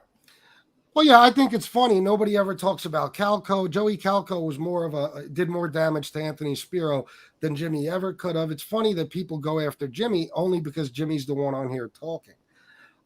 So, you know, but I've talked to some other guys from Bath Avenue, and listen, it's funny that nobody brings up. Like I heard you say convict. I'm sorry, Robert. I'm sorry. Okay. I've heard you say when you were talking about that story, you basically put it all on Jimmy and said because he was the one that got them all together. Tommy's the one that pulled the trigger. Bottom line. I mean, accident or no accident, he's the one that pulled the trigger. In the eyes of the law, they're just all as culpable. Jimmy's as culpable as that. That's what. So when I brought that up, I was making an overall point. Like you can't distance yourself from that, and you can't distance yourself from that in the eyes of the law. So he's death penalty eligible as well. That was my point. Yeah, in the eyes of the law, absolutely. But I mean, when we're all on here talking, or when you're telling your stories, you're far from law enforcement, and you see things a different way. We all do. You know what I mean? So Yes. We certainly don't see things through the eyes of the law. But the only other thing I wanted to say, because I don't want to take up all of Lee and Danny's time. I appreciate you having me on, guys. And I could ask you questions forever, Robert. But the Joey Testa thing. Now, this guy, I don't know if you guys went over this before I came on, but why say that he's a heroin addict? He's in there looking for heroin. This guy is known as a stand-up dude. He went and did his time. He was a bad guy on the street. He was pure evil. But why ruin his reputation now after he's been in prison over 30 years? Okay, that's the second correction I'll make, and I'm glad you brought that up because I was going to bring this up on myself. Okay, so let me first say this, and I'll address that specifically. Joey Testa was a friend. Joey Testa was the first person that sat me down and said, hey, kid, we are in Butner 1. There's a lot of people in this prison it's not a normal prison. It's like a PC yard, really. We were all sick. We all had cancer issues. So we're living in their environment. Stop being mean to the child molesters because I'd be angry. And David Mack was the first person he talked to me about. David Mack was a former LA cop. David Mack was a friend of Joey's. And Joey's like, look, David Mack's not a bad guy. He's from your hometown, blah, blah, blah. And I'm not saying this. This is not the part to smut Joey up. So we were friends at Butner 1. Now, here where we go. So because I stepped in on the heroin thing, I have to be specific, and this is kind of going far. But so when Joey left, he was sent out of Butner Medical Center, Butner 1 to Butner 2 on a whim. We're outside playing handball. Joey's a hell of a handball player. We're outside playing handball, and they said, Testa, pack it up. He was upset. Go upstairs. I'm clean at the time. He handed me a bottle of pills. The pills were Seroquel, which is not a narcotic, that he did not get, that he likes to take for sleeping reasons, and there was oxys and Percocets in it. Okay. Now, I said about Joey about the babanya. I think you hit me on that. Like this guy says a babanya. That's a New York thing in prison. A lot of guys would come up to me at Lewisburg. Hey, Rob, where's the babanya? Got any on you? I said Joey said that. A friend of mine and Joey's reached out to me and said, Rob, Joey didn't say that to you. And I said, he goes, think about one thing. We were at Butner 1 together. Is that when you're saying it happened? And I said, Butner 1 or Butner 2? He says, he didn't do that at Butner 1. He absolutely did not do heroin at Butner 1. Now, if you want to bring up the pill thing or you want to say that, he said, but I know you got issues with Joey, and I stand behind some of the things you say about Joey, but don't put that on him. This is a guy that I respect. Okay, so he came at me and said, so you go on whatever you do and you make sure that you say that Joey did not ask you for heroin. Okay? So I'm here to say that Joey Testa did not ask Robert Rosso for heroin. I have no personal knowledge of Joey Testa doing heroin. Now, let me go further. I then went to Butner 2, where Joey Testa welcomed me with open arms, brought me to the laundry, made sure I had everything anybody that is being looked out for would ask for. Sat me next to him in MD unit where he would not let nobody sit. This is how close me and Joey were. Joey knew that I had a website. He knew that I got a big bump with Bernie Madoff. Bernie Madoff put me on the map, okay? So Joey knew that. Joey saw, like, I was writing about random stuff, and Joey sat me down and we started writing, and I said, Joey, I want to make a difference in criminal justice reform one day. And I want to do it a little bit different. Like, I think if they knew what was going on in prison more, that it would help expose prison systems and maybe something would change. He saw my idea. Joey saw it clearly. Joey was, I cannot stress to you how supportive Joey was of me writing about the stuff that was going on in prison, not stuff that was going on as it was unfolding, as stuff that happened and then being brought out, such as the illegal tobacco trade in federal prison that had an overarching theme of the tobacco policy in federal prison being stupid. 100% was down. What happened? Joey wanted me to write the story about guards sitting on their ass all day and they sit on the computers in the feds, okay? Joey wanted me to write the story because he got mad at the cops. And I'm not going to try to take up too much time. This is exactly what happened. And I told Lee before we went on, I have a story that I wrote. This goes back to 2011 that will detail everything I'm saying. Please just bear with me 1 minute. I went to the hole for, they kept locking me up because they get mad at me about media requests. They went to Joey and they told Joey certain things that I was writing and how it was affecting the prison, the staff. So Joey then, I got out, we were in the chow hall, he turned on me. And when I say turned on me, like he said, what do you think this is going to do writing this and that? And I said, Joey, wait a minute. You're the one that wants me to write about cops on the computers. I didn't do that. That was going too far. We got into a heated argument and he blurted out in the chow hall that he would stick up for staff. I said, basically he said, I said, are you calling me a snitch? That's what I said. He said, no, you're whistleblowing. It's all right here. I swear I was going to read it. He said, no, you're whistleblowing. I said, whistleblowing? I said, well, that's the same thing as a snitch. I said, when I'm whistleblowing, I explain to you because my overarching thing of what I'm trying to do is, in my mind, it's sentence reform. I know it's kind of far-fetched for some people, but this is how it happened. So he said something about your whistleblowing. I go, I'm whistleblowing. I said, you know every staff member's name. You walk up and down the hallway. You act like you're one of them. This is the conversation. And he said, I would stick up for the staff over 99% of these scumbags here. He yelled it out in the kitchen.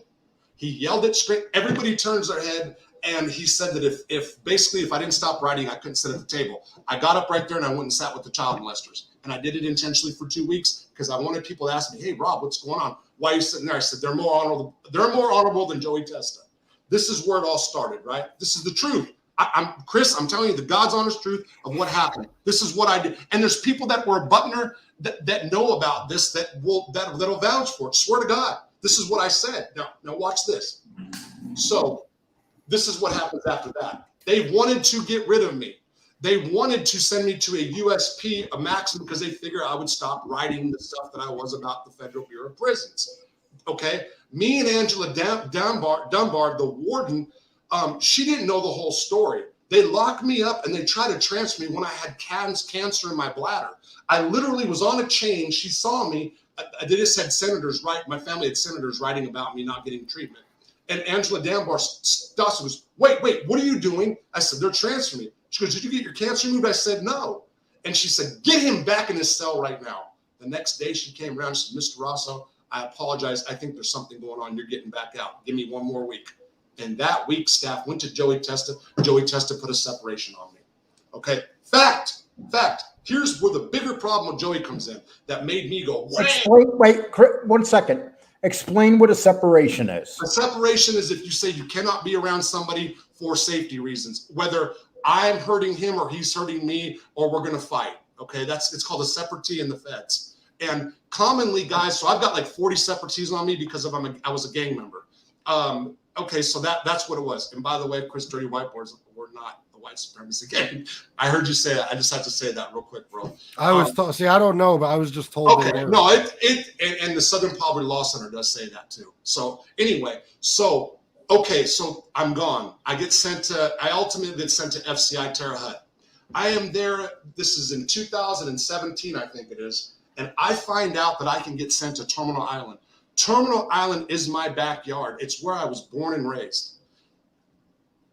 They then said, you've got a problem. You've got a separatee. And I said, a separatee out of Terminal Island? They said, yeah, Joey Testa. And I said, oh, hell no. I said, look, do me a favor. I got my case manager in. I said, call the case manager.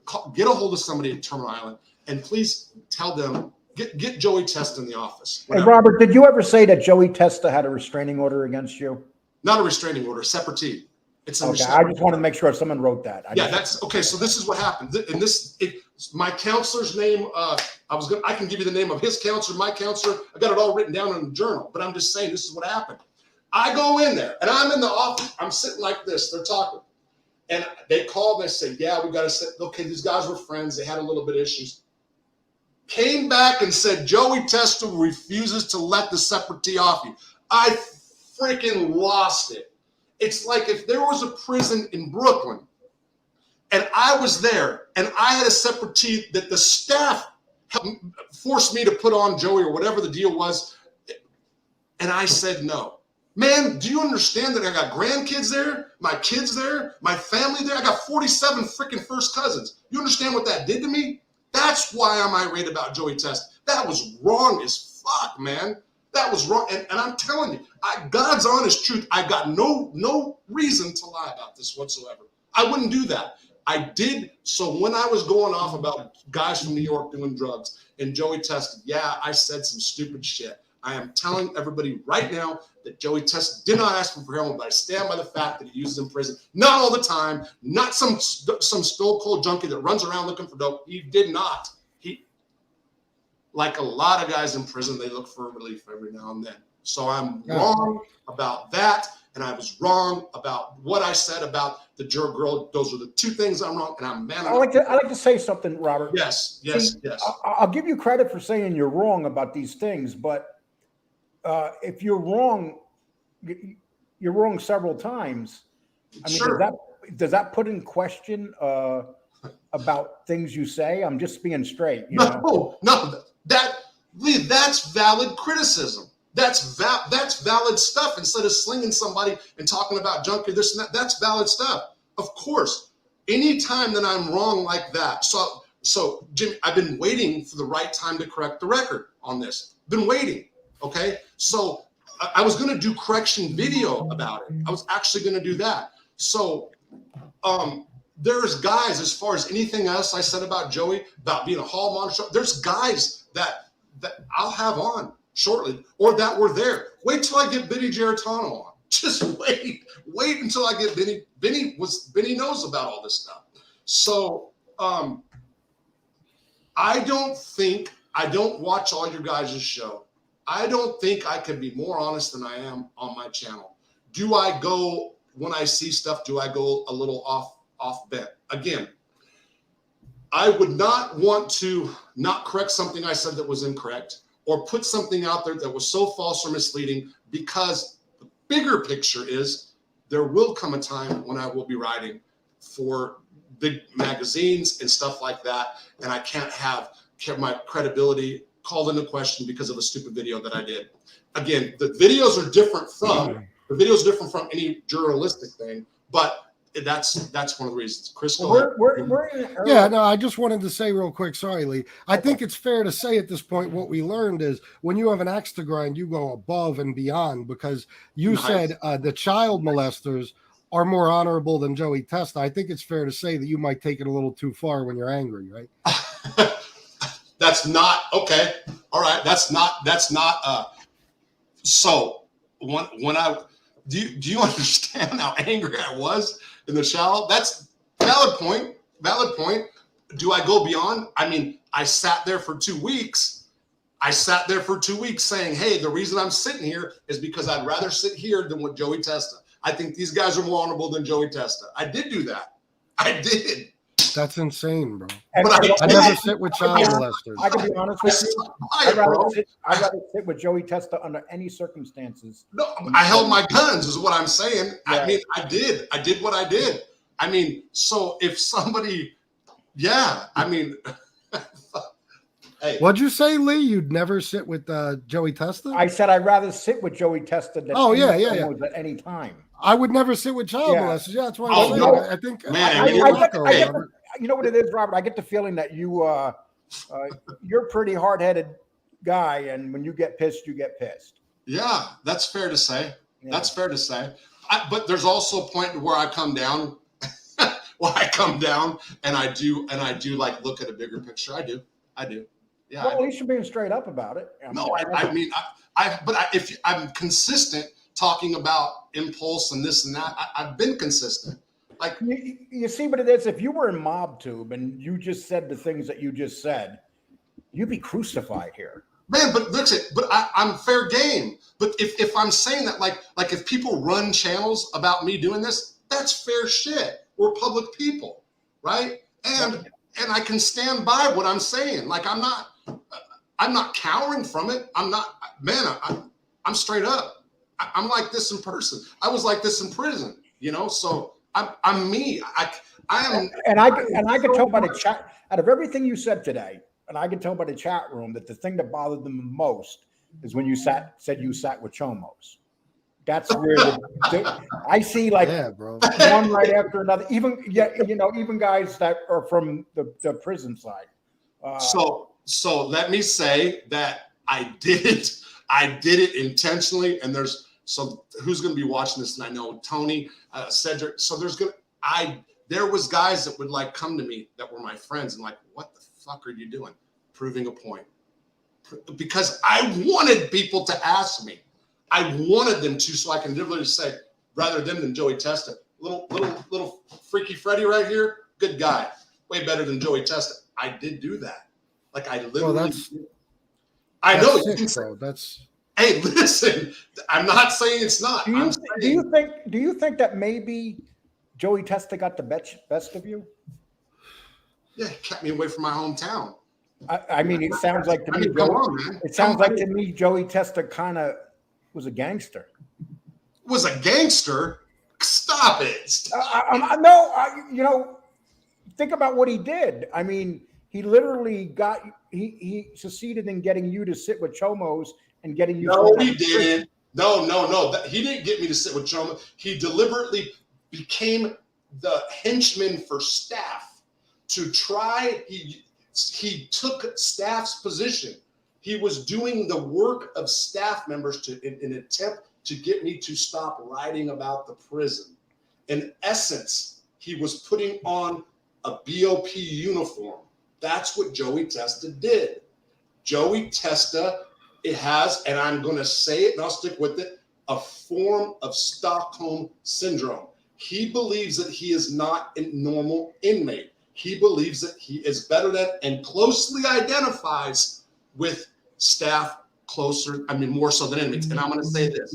If anybody can get a hold of Joey Testa's compassionate release it should be public record, from 2007-ish to 2012, read it. What you will find is letters from correctional officers. Tony, 1 second. Tony V. Lee thinks Testa's move. Did you guys hear me say that it was a good move? No, you did not. No, you did not say that. Tony V. What you want to hear. Now watch. When you do an interview, correctional officer. Yeah. I'm sorry, Lee. A correctional officer or a staff member or SIS would never write a positive letter for an inmate unless they cooperate. I encourage anybody out there to please pull Joey Testa's legal work from 2000, the years I know, 7 until current, and see if there are any letters from staff members. I am publicly asking, and come back to me and see what you say. Let me ask you a question. Anybody who's been in the feds, you can meet Joey Testa. If you bumped into Joey Testa now, What would that be like? If you, Well, in your Joey's not opinion? going to get. So this is. First of all, I want to make something clear because I never in a million years says Joey wasn't tough. He worked out steadily in prison. I'm sure he still does. He is. You're not denying that he was a gangster, though, right? Oh no! He killed Roy DeMeo. No. Okay. No. And the nicest guy in the world, man. Look I'm hurt by the dude. Straight up, I'm hurt by the guy. I didn't deserve what Joey did. I did not deserve that from Joey, especially when he was helping me. And I'm sticking by that. And what have I said? Because I know his family's going to say it. If I was Joey's family member, that guy cares about his family.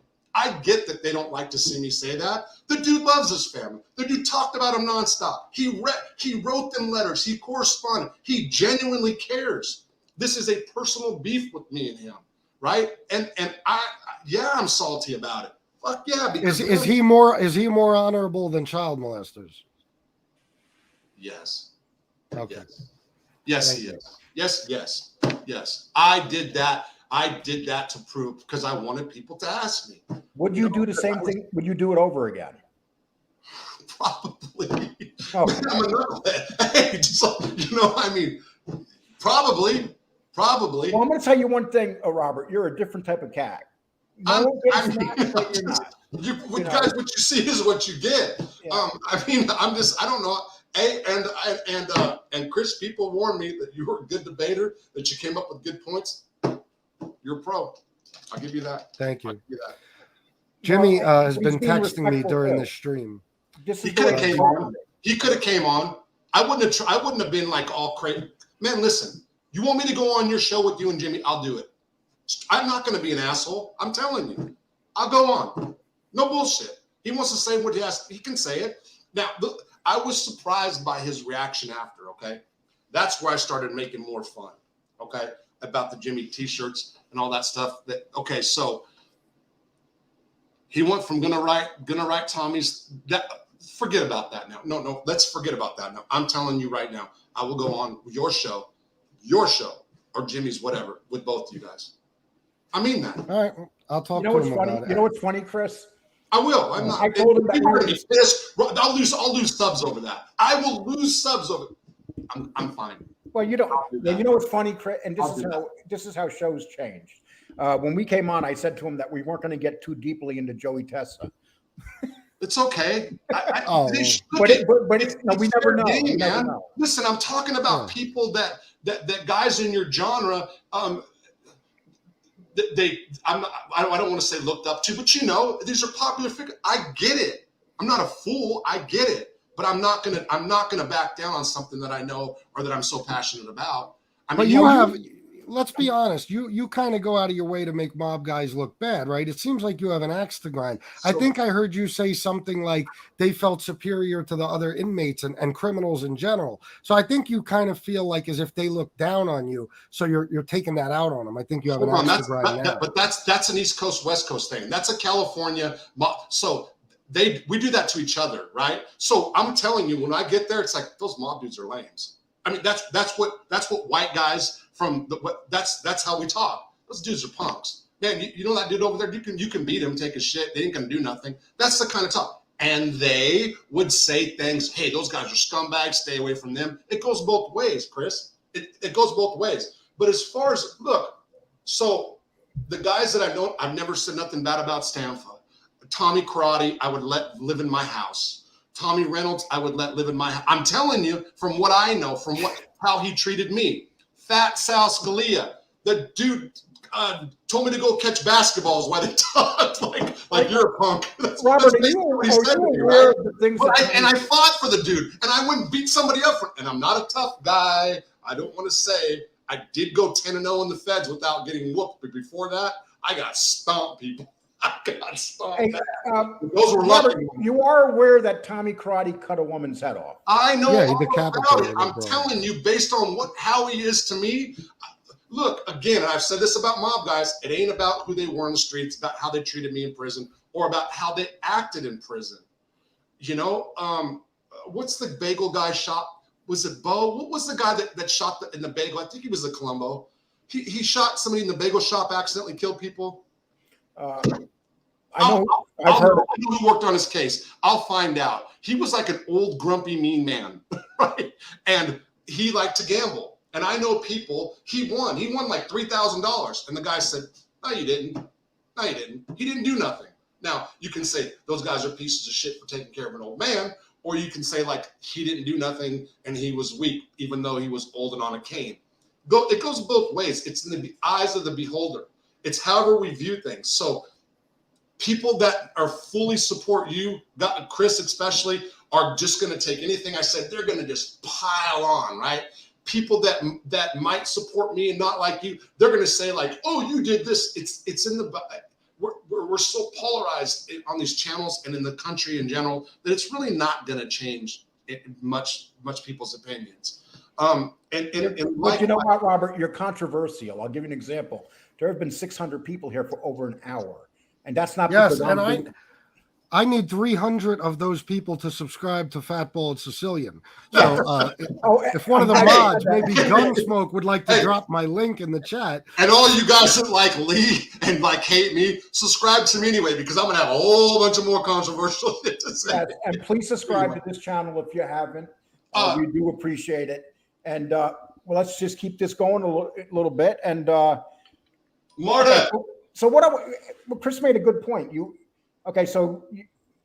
Why is it that you have issues with you didn't answer the question, Ari. Do you feel like they look down on you guys? One second. So my point was this. So when I try to come up with stories for Mob Monday, right? Sometimes I struggle. And I will tell you that I do not know like why my brain sometimes would do like a negative story. However, again, when I did the Mana story the other day, man, I thought that I had no clue that people would take that like bad.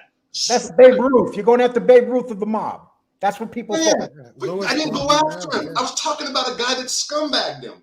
So that's yeah. Right? Well, you know what it is? I realize this too, but I think that what happens is, you have, whether you like it or not, you have crossed over into the mob genre. You're part of it now. There's no way of running from it. You're part of two genres now. That's just the way it is. I mean, look how many people are here right now. You interested, and there's a lot of Mob 2 people here right now. So well, you guys, I'm sorry, just 1 second. Am I good? How much time? You want me? How much time? Yeah, I'm doing my nails. Okay, about how long, babe? Half an hour. Okay, I got about 30 more minutes. Hey, you know what's funny though? It just goes to show all that time you spent in prison, the wife still runs the house. Yeah, so that happened when I was in prison. Man, that's a whole crazy different story. I'm so lucky for that. So, Chris, I'm going to ask him a couple questions. If you want to hang around, go ahead. You're more than welcome, Chris. But here's the questions I want to. Okay, and just to kind of change of pace, I went on your website and you were talking about people that basically start pen paling with other people, prisoners. It means a lot. It's like a big thing to them. And I noticed that's part of your website. How big is it to people in prison to have pen pals? Holy shit! It's the pen pal thing's huge in prison. I mean, so yeah, it's huge. It's really big, and there's people that do it for all the right reasons, and there's a lot of people that do it for the wrong reasons. But as they do on the outside, as they do in the dating world. My wife, that wasn't I never, ever expected that or what happened here. She read an article that I wrote and reached out to me via Facebook. My sister was running at the time, all tweaked out, up in the middle of the night. That's the truth. And they ended up talking, and she wanted me to correspond with Marta. And I didn't want to at first. Guys in prison who have life sentences and the death penalty or on death row, a lot of them get like these stalker girls, especially if you're out there. And I just started Convict Inc, the website at the time. And I wrote her off as one of those. She was a studying psychology student and a lot younger than me. And what happened is it's just crazy. Has the internet made it easier for these connections and stuff now? Yes. And plus in prison, we have direct email access, or you can have an email if through approved email, you can have access so we can just write them, straightforward. Yeah. Are most of the prisoners doing this to get a woman that would start putting money on their books? Well, there's that. There are people that are playing it, but there's guys that like, look at my situation and just like, wow, maybe it's for real, because like, man, I'm very, very fortunate. Very, very, very fortunate. I mean, really, I can't say that in many aspects, she rode with me hard and had a great boyfriend before me, like really good looking, successful, wealthy, and she chose me. Well, say she's crazy. I don't know, but we all wonder why we get in that position sometimes. It's just, but whatever. But yeah, it's crazy. Chris, is there anything you want to ask him about the pen paling and stuff? And because it seems to be like one of those things that underrated things in prison that we really don't talk about out here. But it seems like every prisoner has to do it in order to survive, to not be lonely. Well, not really a question, but I understand. I never did that type of time, of course. But yeah, I would expect, or I would suspect that it's almost necessary to keep yourself mentally healthy, so to speak. You need people to talk to, and I'm sure through these pen pal situations, you meet people you probably would have never met before, and it gets you through the day. So it makes sense to me. I understand. And look, people meet their future wives and everything else through those situations. So, but I do have, because I'm a representative of MobTube here, I have to ask you one thing. Okay. One of the people that seems to be a big a proponent of yours is MRE. Now, I don't know how much you know about this guy. I don't, but go ahead. Tell me. Go ahead. Well, listen, we've pretty much proved in every way, shape, and form that he's a white supremacist, and he's not a good person to be aligned with. So I just wonder if there's some friendship there between you two, or if he's just using your videos because he's a fan. So we have never been in contact with each other that I know of, just on comment section. But I have had some people from him reach out to me and say, you're going on the rat side, okay, of MobTube. Why don't you go on the good side, so to speak, okay? I mean, I'm just saying and I'm like, I never said that I wouldn't. Or like Johnny Mac, like I don't know, like I just found out who he was recently and we've corresponded a couple times. But like, but I got to ask this. You talk about MRE being a white supremacist. And let me tell you why I get reluctant. You might sit here and tell me ABC, okay? Before I do, let me say this. So often I hear this label white supremacist or white supremacy. And I'm going to tell you, like, the Aryan Brotherhood is a white supremacy gang. No, they're not.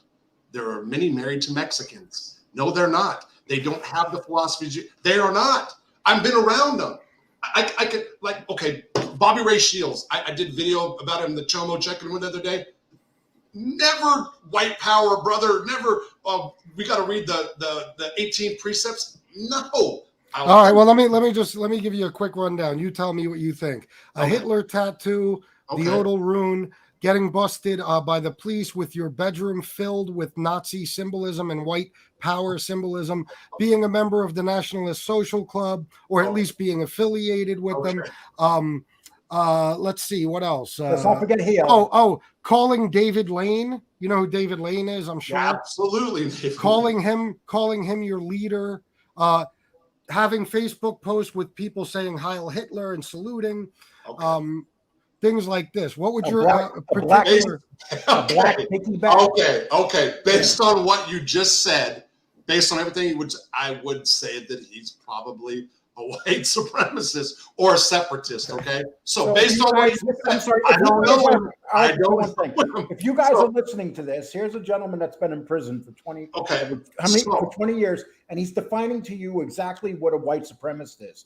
Thank you. Thank you. We appreciate that, Robert. Matthew Hale is a true white supremacist. David Lane, for sure.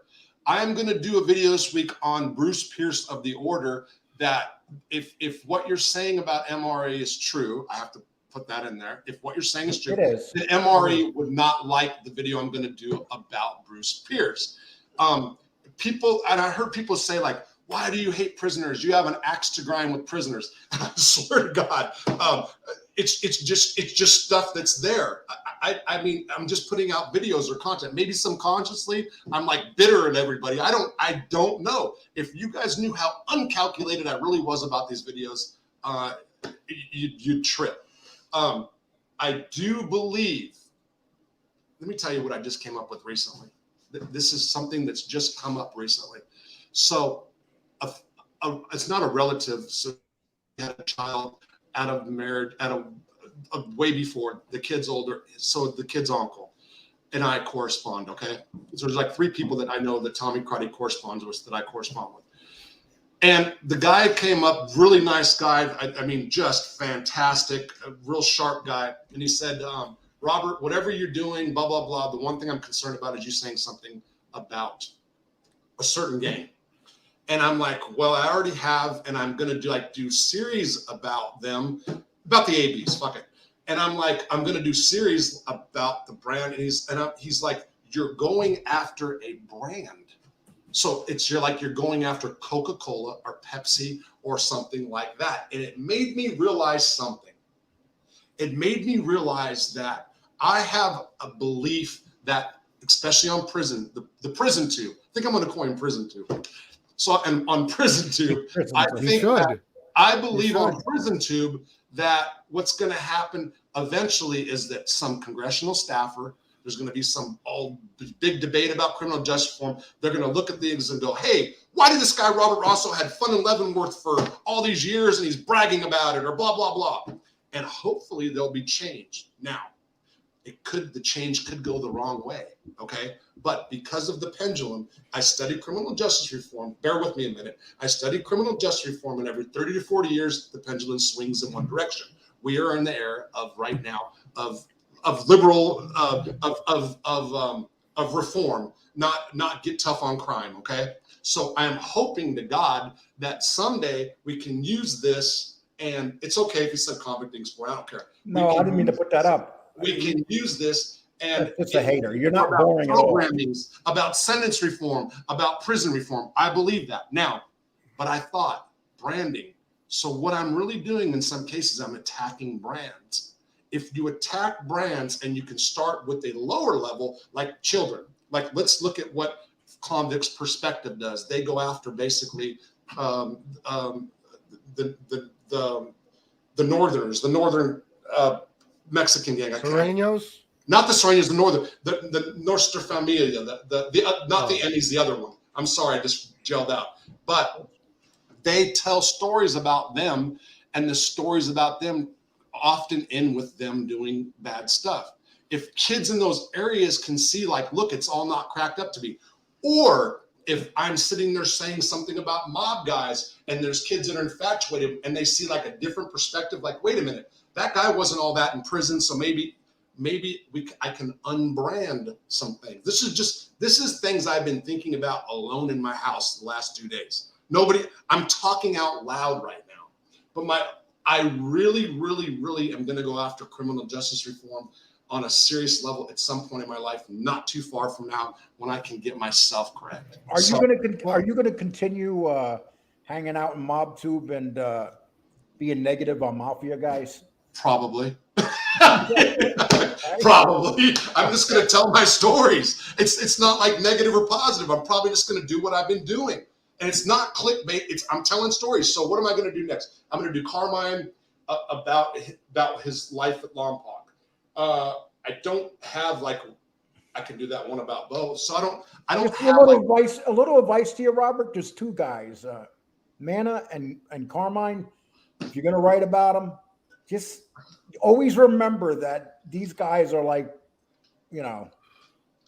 These guys they're like royalty. Mob legends. Yes, that they're actually mob legends of what they are. So you're always going to get knocked for that. So I will listen to what people say, but at the end of the day, it's not going to really change my mind. You know what I mean? But maybe, like, for example, maybe now that I've come on here and publicly admitted that I've made a Calandra error and a Joey Testa, maybe that I'll be more careful sometimes. That can be something. You know what I'm saying? So maybe that will make me more focused. I'm just trying to give you guys a little insight of my head, how it works. Oh, without a doubt. That's how it is. Or maybe Chris will come on and say something about me. I'll just go, I don't know. I'm just saying, man, but I'm kind of being funny at the same time. All right, well, listen, I got to get going. I appreciate you having me on. And Robert, if you want to come on the show sometime, I got a bunch of questions I could ask you. We And can do maybe it. Jimmy will join too. Jimmy Yeah. texted me and said, tell Tommy Reynolds he said hello. Okay. Yeah, no, I will. I will. Chris, thank you for coming Hey, on. as long as he doesn't write the judge. Some great No, he questions. said he also texted, he promises he won't write Tommy Reynolds judge. Okay, all right. Yeah, I'll do it. I'll go on. Okay, Chris, thank you. You guys want no bullshit. Okay, Chris, thank you very much. You asked some great questions. Yeah, And, you did. what time are you going on tonight, Chris? 10 o'clock. 10 o'clock will be on. If you haven't subbed to his show, please go sub it, especially if you're from the prison area. The prison area. I don't even know what the hell to call it. But anyway, prison community. Prison 2. Prison 2. Okay. Prison 2. Take care, Chris. Thank you. Later. All on. right, thanks. Later. All right. Okay, I know you don't got much time, so I'm going to ask you some a real quick question here. I'm going to pull it up right here. Okay, so basically, when you got sick, you filed for compassionate Release. Yeah. Okay. How long did that take for that compassionate release to go through? Okay, wait a minute. It wasn't when I got sick. In 2018, under the First Step Act signed into law by Donald Trump, the compassionate release statute changed. People that were then sick were claiming rehabilitation. So they made it broader, the statute broader for guys to file. I filed as soon as we got locked down for COVID, which was April of 2020? Is that when COVID hit, or 19? What was it, 2020? Yeah, 2020. Okay, so we got locked down like April 1st, for example, or the 31st or whatever. I started filing prior to that, but that's when I filed to the judge myself. And I got out on April the 13th, 2021, based off recurring bladder cancer, heart condition, rehabilitation, and an intervening change in the law, which means that people can no longer be sentenced to life without parole after the First Step Act. So, do you think you're being treated fairly by? You may not be able to answer this question. Or do you think you're being treated fairly now as you're out of prison? Because you kind of mentioned to me that they pretty much push you pretty hard. Are they looking for you to fuck up? Probation and parole on a federal level is not trying to send people back to prison. They are not. Okay. However, I do have a probation officer that is young. I consider him in my mind like Captain America. He's like a guy that does the right thing and he's really by the book. Okay. Then there's his boss. Okay. Who, whatever, he's tougher. The problem is my sister is on federal parole and I am on federal parole. She's on for SSI fraud. And we have a family battle going on that can never be straightened out. And I believe there's a conflict because of this. So, for example, there's property disputes, and my sister has been alleging that I've been on drugs and that I'm beating urine tests by putting catheters in me and stuff like that. So now I've got them like running around at me like the Gestapo, and it's not fair. So yes, there's a conflict, but I'm a big boy and I can handle it. Do you think there's some anger maybe about what you wrote about them or what you say? The probation or the Federal Bureau of Prisons? The feds in general, Federal Bureau of Prisons. I believe that I know for a fact that there's correctional officers that send me stuff, the retired ones that send me stuff like cheering me on. I'm sure that there's people in the Federal Bureau of Prisons that don't like it. However, there's people that totally agree with me too. Like agree that like things need to be changed. There's just a huge epidemic of drugs in federal prison. I'm not trying to rat on people in federal prison. I'm trying to show how ridiculous it is to send guys to prison for life or 20 years or 30 years for drugs, and it's saturated with drugs in prison. That's asinine. Let me ask you a question. We're talking about federal medium and maximum securities, Yes. and prison and drugs getting into these things. Is this the guards? Guards, mail, visitation, but it's the culture. So if they can't stop it in prison and there's so much in prison, why the hell are they putting drug offenders in prison for so long? Great point. Why did I go to prison and become a heroin addict when I never did heroin before? Why was there so much? Why did I party? Why was there sounds of laughter over the sounds of blood-curdling screams? Hey, listen, if I'm sitting in a prison cell and I never did heroin, I might consider doing it because you're in hell.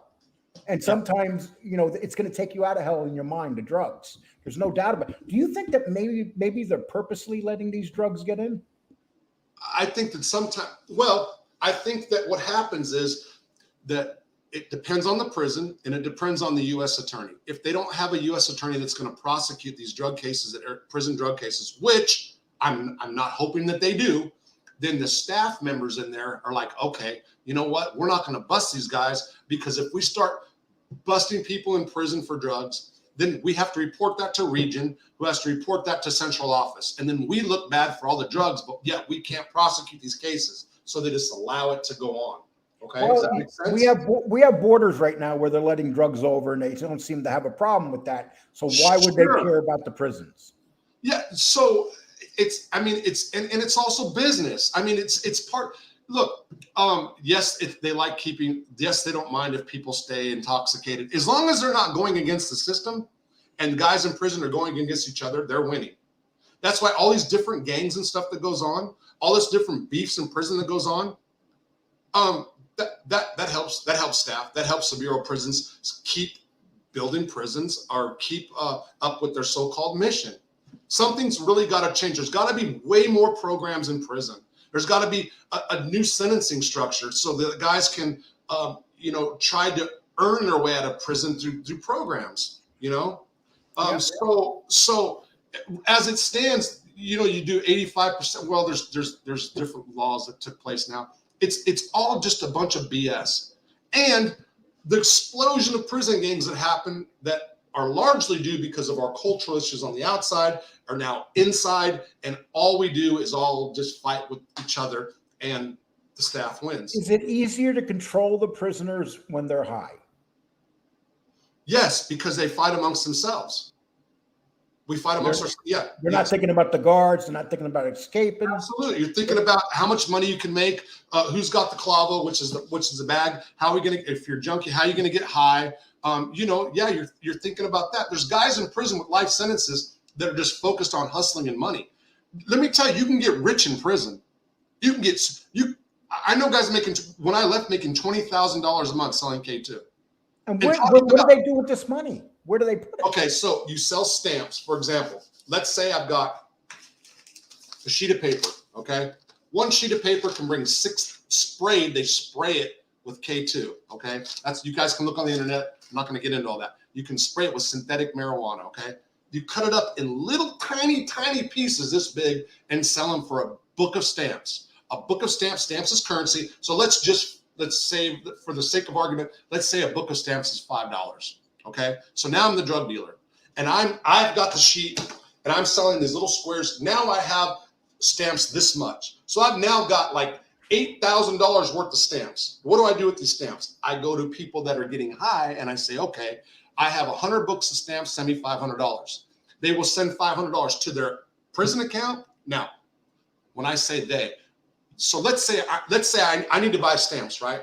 I'm going to the drug dealer who has the stamps, or to the hustler who has the stamps, and they say, "Hey, Rob, send me $1,000 and I'll give you 300 books of stamps." I go, "Okay, how do you want the money?" Man, street to street. Okay, street to street means I pick up the phone and I say, "Hey, mom," or "Hey, wife, look, here's the deal."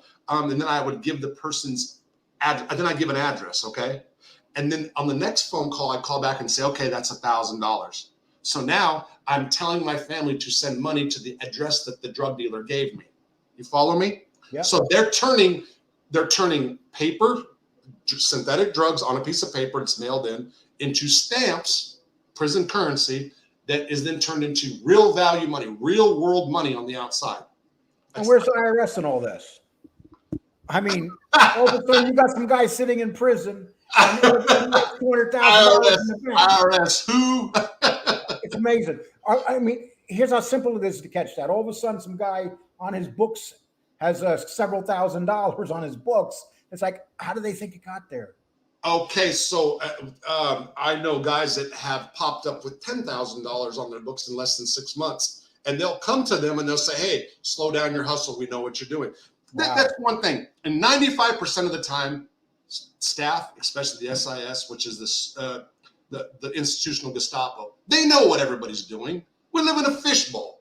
Prison is a fishbowl. And imagine when you look and watch fish swim, you're the eyes on the outside.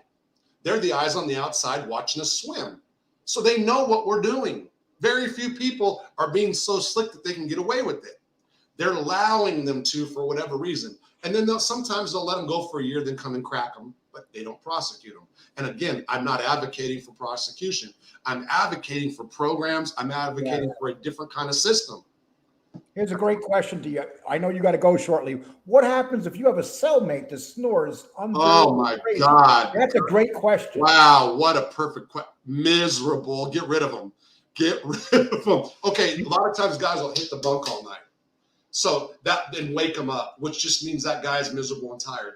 I've only had like one snore, put earplugs in. I'm always try to be as respectful as possible, but it's very hard. And then there's the guy that snores and the whole unit hears.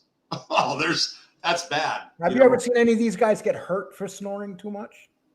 Off the top of my head, I can't say so, Lee. Off the top of my head, but it's maybe if I thought about it, but no, not right off the top of my head. No. Okay. Well, you know something?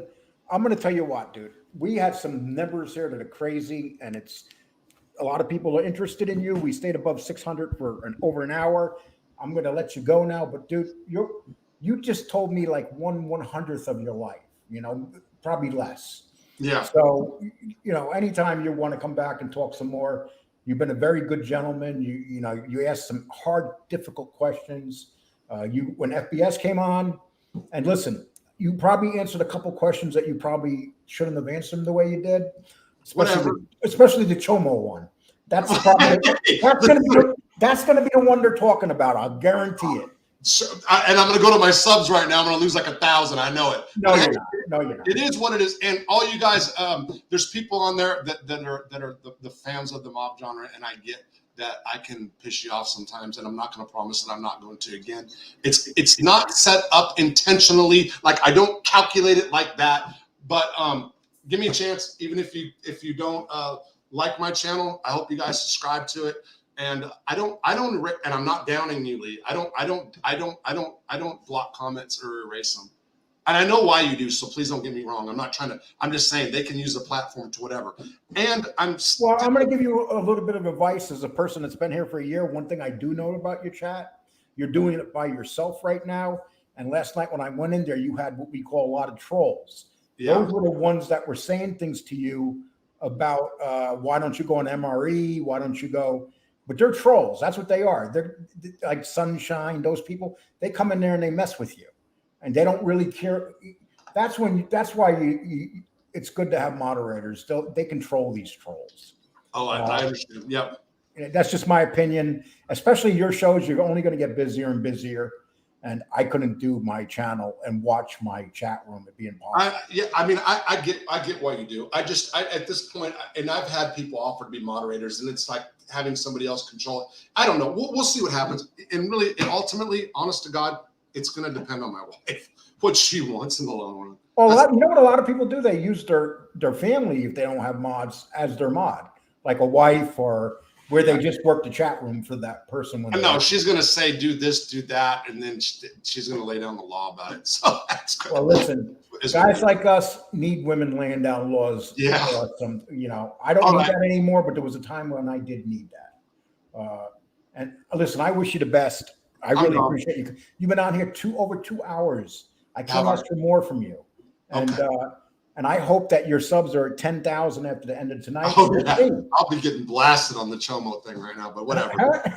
Whatever. You know how many times I've come on here, Robert, and I said something, and I'm like, oh my God, I can't believe I just said that. Yeah. It's part of life. It's just like, even if you feel that way, sometimes it's better just not to say something. But I'm going to let you go, my man. All right. Take care. Thank you guys all for watching. I appreciate it. And Danny had trouble with his internet connection. and that's the main reason he was having issues. Oh, I thought I lost him on the show. No.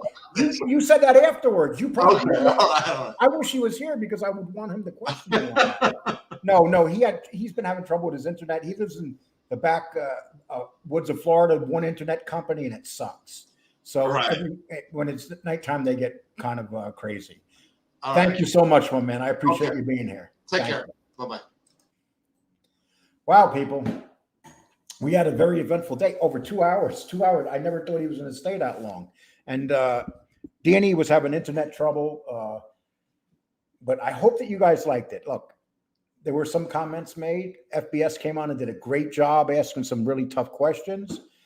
We had a few hateful people in the chat room, but, they can't help it. But I'm going to read some of your remarks here before I leave. This dude would have to go to PC if he went back. You know what? That's a very great point. You're probably right, especially when you're talking about this kind of stuff. This is very serious stuff. X Canarsie, $4.99, great interview. I appreciate that. Thank you very much. Okay, let's see. Incredibly, I appreciate Tommy. I feel guilty leaving with well over 400, almost 5.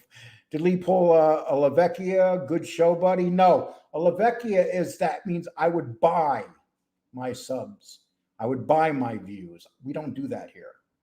That's what that means. Okay. Listen, if you had not subbed to this channel, please, I would appreciate if you sub. There's a lot of people here right now. We have some really great interviews coming up that we're not even talking to you guys about. And every time we have a guy like, say, Robert Rosso come on, or if we have a guy like Bill Catullo come on, we have more and more people getting a hold of us and wanting us to interview them. So this show, over the last 2.5 weeks, we picked up over 300 subs. We're growing really fast, and faster than this show's ever grown. So let's see, Brian Press, hey, Lee, Danny, I missed the show, but I definitely going to watch the reply. This guy, he is interesting. He might say some controversial things you don't like, but he is interesting. Okay? And Danny's not here because of internet issues. No other reasons. Don't look into it. You guys heard he was having trouble with his mic tonight. He was having trouble coming in and out. Okay. Keep the interviews coming, Lee. Stay out of the mud. Yes, we will keep the interview. And the only time I go in the mud is when there's a little slimy bum named Pizza. Then I'll get in the mud a little bit because he's a filthy dog. I don't have to tell you that. Incredible. I appreciate that. Thank you so much. Johnny Mack definitely went smoothly. Thank you. He helped to go smoothly. And one thing I noticed about Robert, he said a couple things that he probably would wish he pulled back on, but that's how some people are. They speak the truth too much. Like my father used to say to me, he used to say, Lee, you say things before you think about what's coming out of your mouth. And that's what I am guilty of, without a doubt. This is one of the best, great interview. Thank you, Michael Bucks. I appreciate it. And I appreciate that you're subbed to this channel. Thank you. After 3 rounds, we go to the judges' score. All 3 judges scored about a draw. Well, we want it to be a draw. This was not a battle. We weren't here to put anybody down. FBS came down and said what he had to say. Robert came and said what he had to say. And me, I was just like the referee tonight.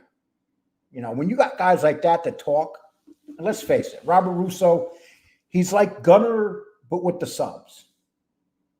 Or Gunner, but he has people watching him. That's the difference.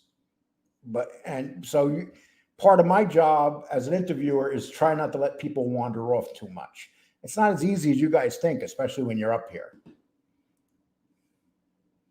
Okay. There's an old Jewish proverb that says, a fool is known by his many war. I couldn't have said it better. Joey Electric. I blocked a few people. You decide if you want to unblock them. Joey, it depends who they were, and I'm sure that they gave you good reason. And let's see. I'm happy I stuck with you, Lee. I had some criticism along the way, but I've been here since the beginning, and I wish you success. Hey, Tommy, I seen that picture that you put up. Very handsome dude. You know what I mean? You're lifting weights. You're above 50, and you look like you're 40. Good for you, man. Okay, let's see. I missed so many here. I'm going to try to read some of these. And if I missed you, guys, we had 600 people here. And right now we're still well over 400. Retraining after leaving prison, like taking a forklift, you know, something. And this is what people don't like. I mean, this is what people don't realize. Assimilating, you're in prison for 30 years. You come out and you have to live a totally new life. The chances are you're going to fail people, because a lot of guys are more comfortable being in prison than out of prison. Did you hear what Robert Rosso said? He said, I had a great time in prison. Think about that. He had a great time in prison. So that means that he enjoyed being in prison with his friends. It's just one of those things. You got guys in prison, they're getting high and they're having a good time. They're hanging out, they're bullshitting. They don't have to deal with life. They don't have to deal with warrants. They don't have to deal with cops coming after them. They're in prison. They're already arrested. Nobody's coming to get them. A lot of these guys, when they're out in the street, they're always running from the law. I spent several years running from the law. So I can totally understand where these guys are coming from. Okay. Danny has an incredible property. He doesn't need the internet. No, Danny has fun on here, Bruce City. You know, that's what Danny's here for. You know, he has fun, and he's a smart man, and he enjoys just bullshitting back and forth with people, and he knows his shit. My opinion is not to pay attention to chat, focus on content. No, Dritto, you're wrong there. Listen, I put out plenty of content. There's no doubt about that. If people don't like my content, I don't know what to say. But you have to pay attention to your chat. Your chat comes here. They're trying to be part of your show. So you got to do your best to answer your chat. Why do you think I'm still here? Because I'm going back now and looking at my chat, and I'm trying to answer the questions that you guys asked. I don't have to do this, but I'm just trying to. Michael, they put me in prison. I'm going to start a riot by getting everything united. Yeah. Well, that's why they want them all high. They don't want them uniting. Robert Wilco, Lee, your moderators are too strict. Don't know why I was put on timeout. Robert Wilco, I have no idea why you were put on timeout. But I'm going to tell you one thing, Robert. After every show, I go check who's been blocked. Very rarely do they block people unless they absolutely have it coming. Timeouts, sometimes they get a little bit heavy with their hands on timeouts.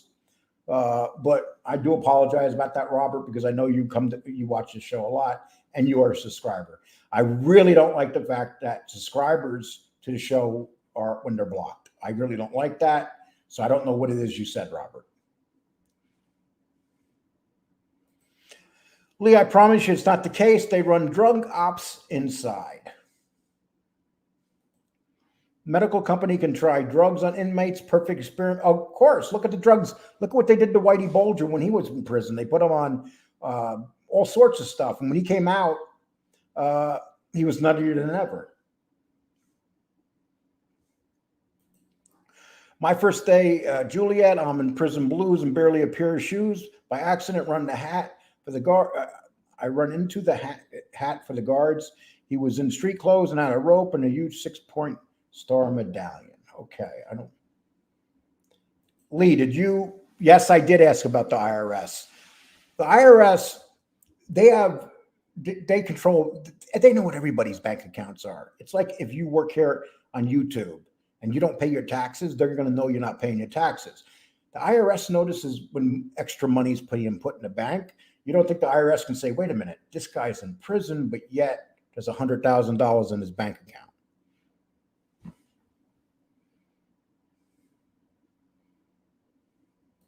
Okay, this is Gordon Joseph. I'm sorry, dude. You don't know what you're talking about. No disrespect to your channel, Lee, but this guy is intolerable. Do you realize he was on here for 2 hours and had 600 people watching him? So people don't agree with you, Gordon. They just don't. They were here. Usually, you know, when I had Bill Catulo on, we had 350. And he was very interesting. There were 600 people here, well over 600 people to watch this man today. So what else can you say about him?